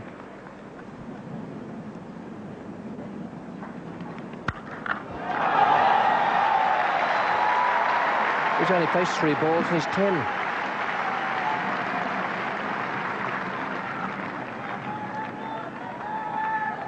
Well, another of those short, wide balls from Devon Malcolm. The batsman really onto it in a flash. Cracks it away.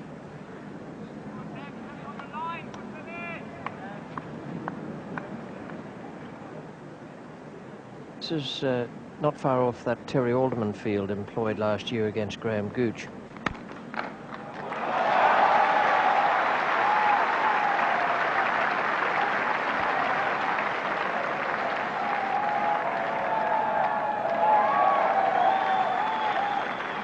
It was a nice stroke.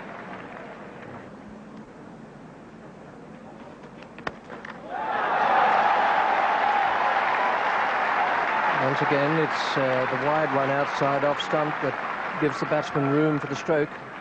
They've been very severe on it, well, not just this morning, but right throughout the match. Well, Captain Azharuddin says there's no pressure on his team. Most of them coming out to play their shots, and none better than this. If the bowler gives him any chance at all, he's going to crack it away. He says that his young side don't feel any pressure. They're not expected to do exceptionally well, so they're just going to go out and enjoy themselves.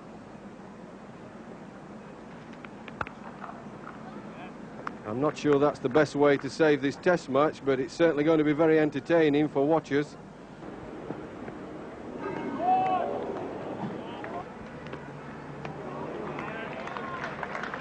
It doesn't matter how determined you are to play defensive, to keep your wicket intact. When you get a ball like that from Devon Malcolm, it's pretty difficult to play. That It was well bowled and well played. Nice relaxed grip from Vengsarkar there, took the sting out of that one. This one was well played by Vengsarkar. Vengsarkar is getting forward to Fraser, but he waits before committing himself to Malcolm.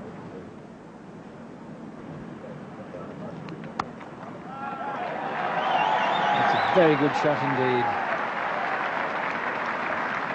Beautifully timed. Short on the legs, and Vengsarkar quickly on his toes and flicks it beautifully. Got Kapil Devan Shastri there and Vijay Manjrekar, that's father of Sanjay there.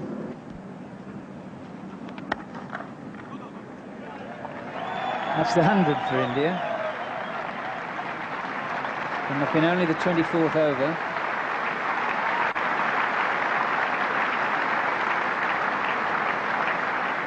Tribute to the stroke play of the Indians, and also, of course, to the attacking fields, which Gooch is quite free to deploy for most of the day anyway.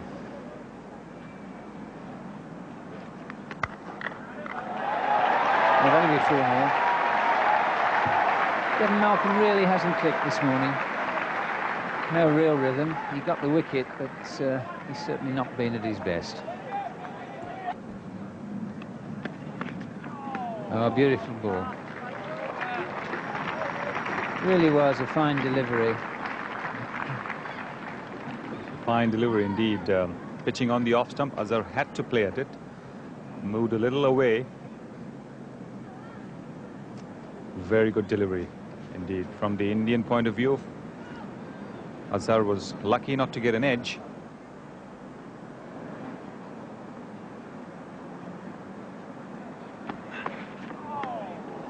Well, Fraser's produced 2 brilliant deliveries in the last few balls. They really are. Eddie Hemmings now.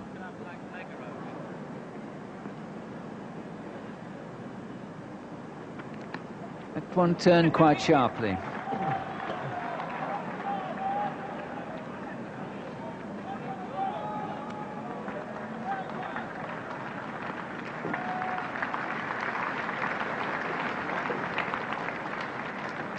Yes, it turned a bit, and Vengsarkar's glanced it very well, and he's glanced it fine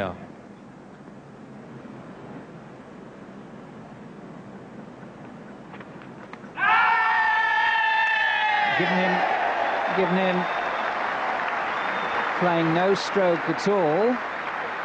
Jack Russell getting the congratulations. It's a big blow for India with Vengsarkar out for 35. That's 114 now for 4.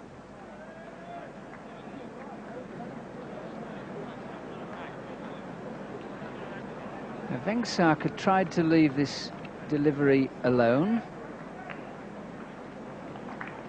Pitching outside off stump, just flicking the face of the bat, and the alert Russell did the rest. A disappointing end for Vengsarkar, and India now in some sort of trouble. And I think credit there, Sunil, to the bat pad man that Gooch had put in. It made Vengsarkar just a little uncertain as to whether to play or not. Yes, it did, and one was thinking that perhaps Eddie Hemming should flight that ball a little more to make use of that bat pad, but it still created a bit of doubt in the minds of the batsmen. Sachin Tendulkar, the new batsman.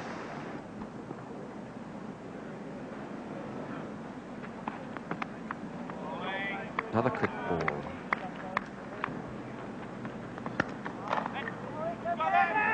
That's good. Oh, it's going to be close, but at the last, Eddie Hemming's last few strides just lifted his head, took his eye off the ball, looked at the stumps, looked at the target, and fumbled. Yes, it was always going to be pretty tight. Azharuddin there on the back foot, so it's difficult for him setting off quickly. Hemming's coming in now. If he had picked it up there, well, I would say that would have been out.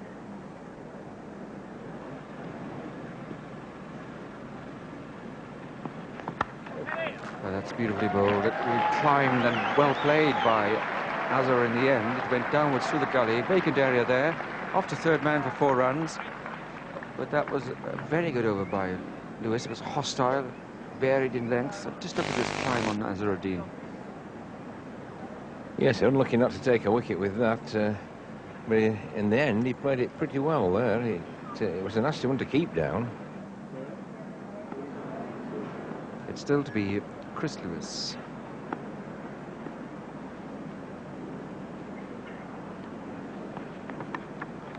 Oh, it's a brilliant catch. Tremendous catch by Atherton at slip.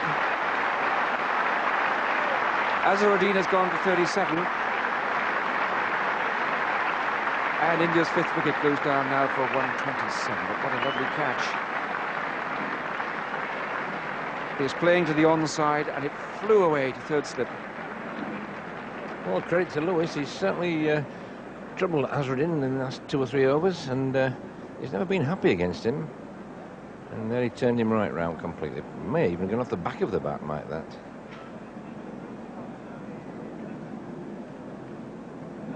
Certainly went off there, the leading edge of the back of the bat, and a brilliant catch there. Good concentration by Atherton. Yes, it could have gone off the back of the bat. But this is Manoj Prabhakar.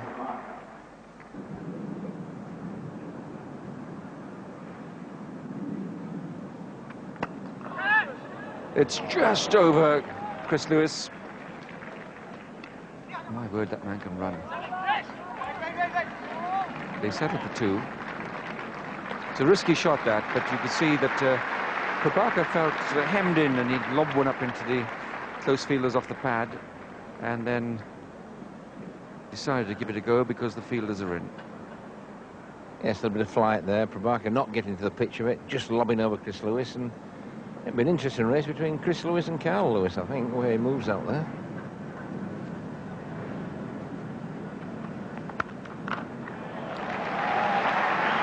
A long chase.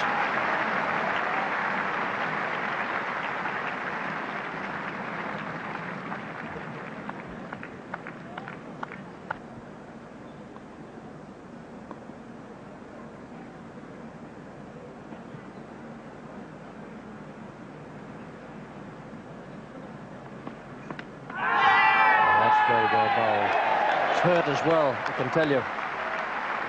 But it was a great Yorker.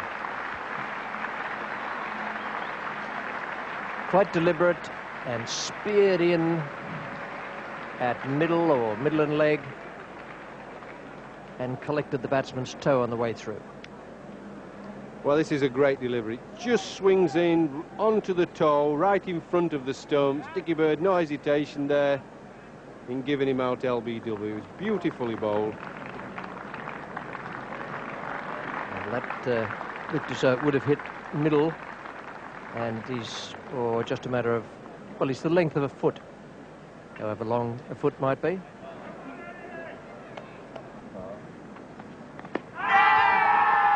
Also was very, very close. Might just have got himself a fraction outside the line, but there wouldn't have been much in it.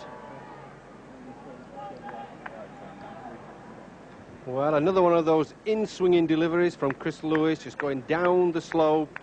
It looks fairly straight on your picture, but they tend to keep on going down that slope, and the umpires are pretty experienced here, like Dickie Bird, have played a lot of cricket at Lords. He knows that that ball keeps on going, is likely to miss leg stump.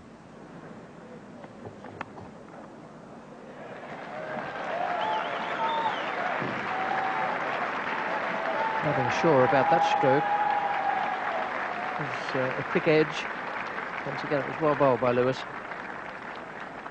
Yes, Tendulkar very watchful and careful, trying to play bat and pad, and the ball runs off the outside edge. He is very determined this morning, though.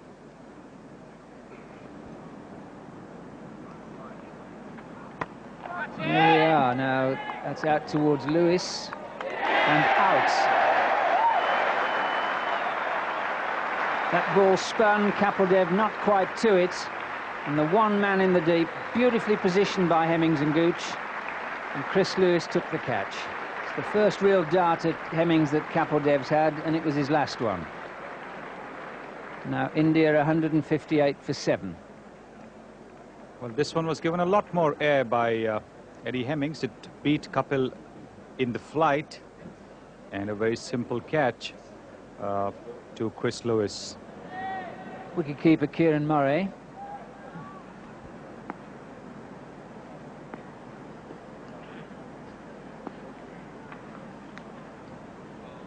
See that ball pitching around middle and off middle and spinning, well over 12 inches, over a foot, missing leg stump completely.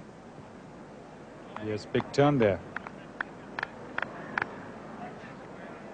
Fraser to bowl. That'll be 4 runs, not what he meant. The boy's playing with great, great determination, getting right behind the line of ball. Yes, he's trying his best. He knows that this is his opportunity now that the tailenders are there, hanging around with them and get as many as he can.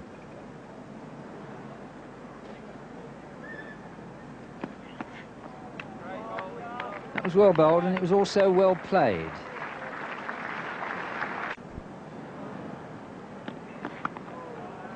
And that's the problem from the pavilion end, and particularly with a bowler of Fraser's height. The ridge, which the authorities say doesn't exist, and Geoffrey Boycott insists does, suddenly produces this sort of delivery.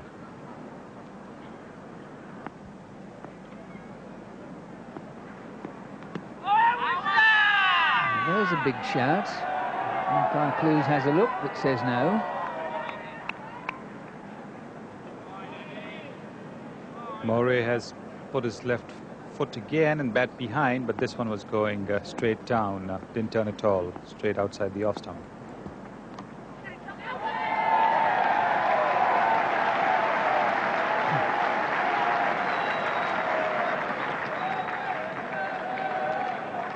Four runs.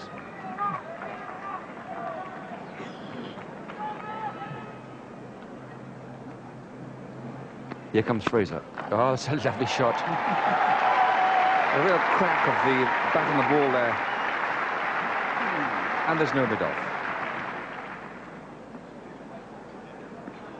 Yeah, that's a lovely shot. Good foot position, good stride, nice follow through, controlling the bat with the top hand, the left hand, keeping the bat on line, and good timing to finish it. He's got him. caught him beautifully. That's Graham Gooch at second slip.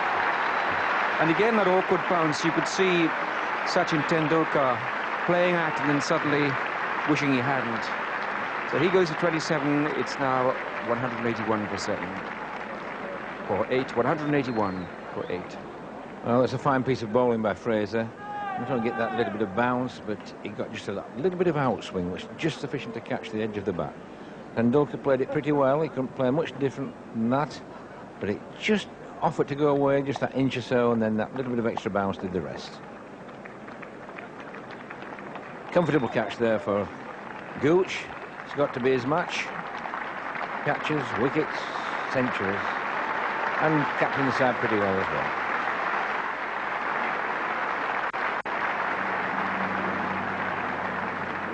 Middle of those three. Signal then to play the proper shot, and of course they prompted him, didn't they? They provoked Sanjeev Sharma to play a perfectly good lofted drive straight down the ground. Yes, that was a very good shot, good follow through. Nobody out at all, so there's no real danger, providing you hit the ball anything like. Get it running.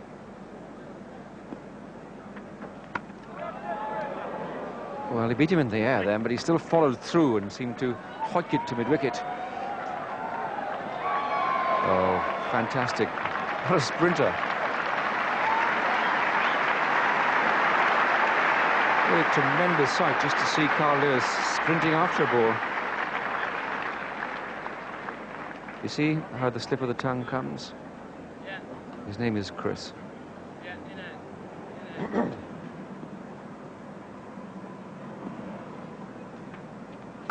And that's a good shot too. Judged the length well. Hemmings was just trying to tempt him out to play on the front foot, and Sanjeev read it well through the air.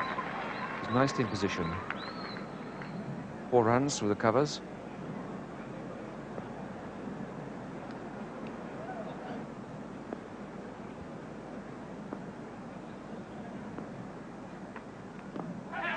Catch it, they shout, and they all lean forward.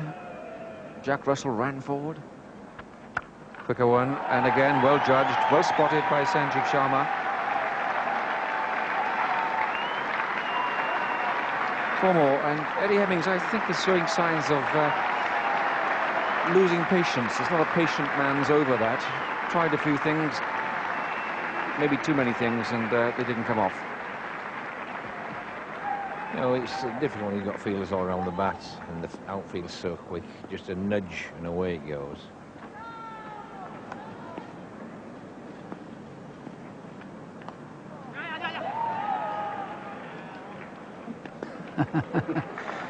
Well, that return nearly caused a selection problem for the next Test match. Well, a nice sweep shot off the stumps. And I think the throw from Chris Lewis, I think he just tries to wake Alan Lamb up. Just if he's having a little sleep, he just tries to waken him up a bit there. Would have been a hilarity between two of the England players.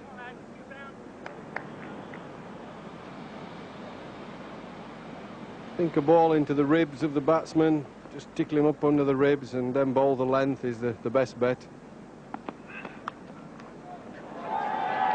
Instead, 4 runs, the best part of.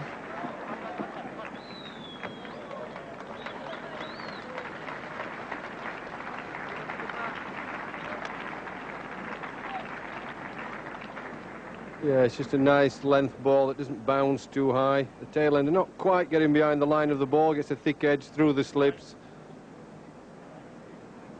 He's nice and straight, but he's not exactly behind the line of the ball. So you're not a great appreciator of tail-end batting, Geoffrey, by the sounds of it. A roll and then Yorker, knock all the lot down. Oh, that is very close and out.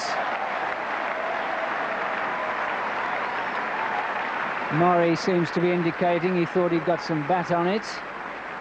Dickie Bird won't be impressed. His decision's been given. LBW for a very gutsy 16. 206 for 9. Well, this is just short of a length, doesn't get up too high, but he's right back on his stumps. I don't think much difficulty there for Dickie Bird. Very quickly gave him out. Dickie Bird doesn't often give decisions quite quickly, unless he's absolutely certain. And after he'd been given out, he's pleading that there was some wood on that ball. By that time, the decision's been given. The next batsman is the last batsman, Narendra Hawani.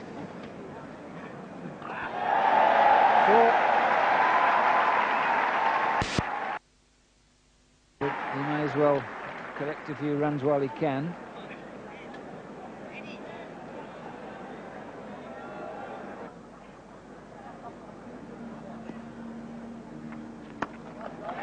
That little one-handed inside-out shot. It's a very strange shot, but an effective one. He's played it before. Well, he's obviously going to enjoy himself here, dancing down the pitch, inside out, play Eddie Hemmings with one hand. Maybe he's trying to take the mickey out of Eddie. I think he's really just going to enjoy himself with Hawani batting at the other end, who he doesn't expect to last too long.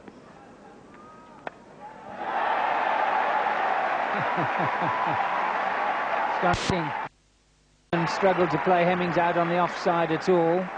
He's turning the ball so much, and here is a tail-ender. He's just picked him off 3 times in the over. Well, you couldn't play it better than this if you tried. Down the pitch, middle of the bat, foot to the ball, beautifully played. And another one. That was a delightful shot. Waited for it and then had to make a little bit of room, and the wrist work in that was real quality stuff. Yeah, it's good shot playing here by Sharma, but I can't help thinking that Eddie Hemmings giving him too much room outside the off stump. Graham Gooch has set a field of 3 men deep on the onside. Long on, a deep mid-wicket. You see the captain signal in from long on in the bottom right of your picture.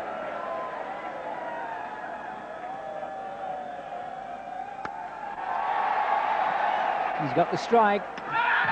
And he's out. He has not got the strike. What a great piece of fielding. And from whom?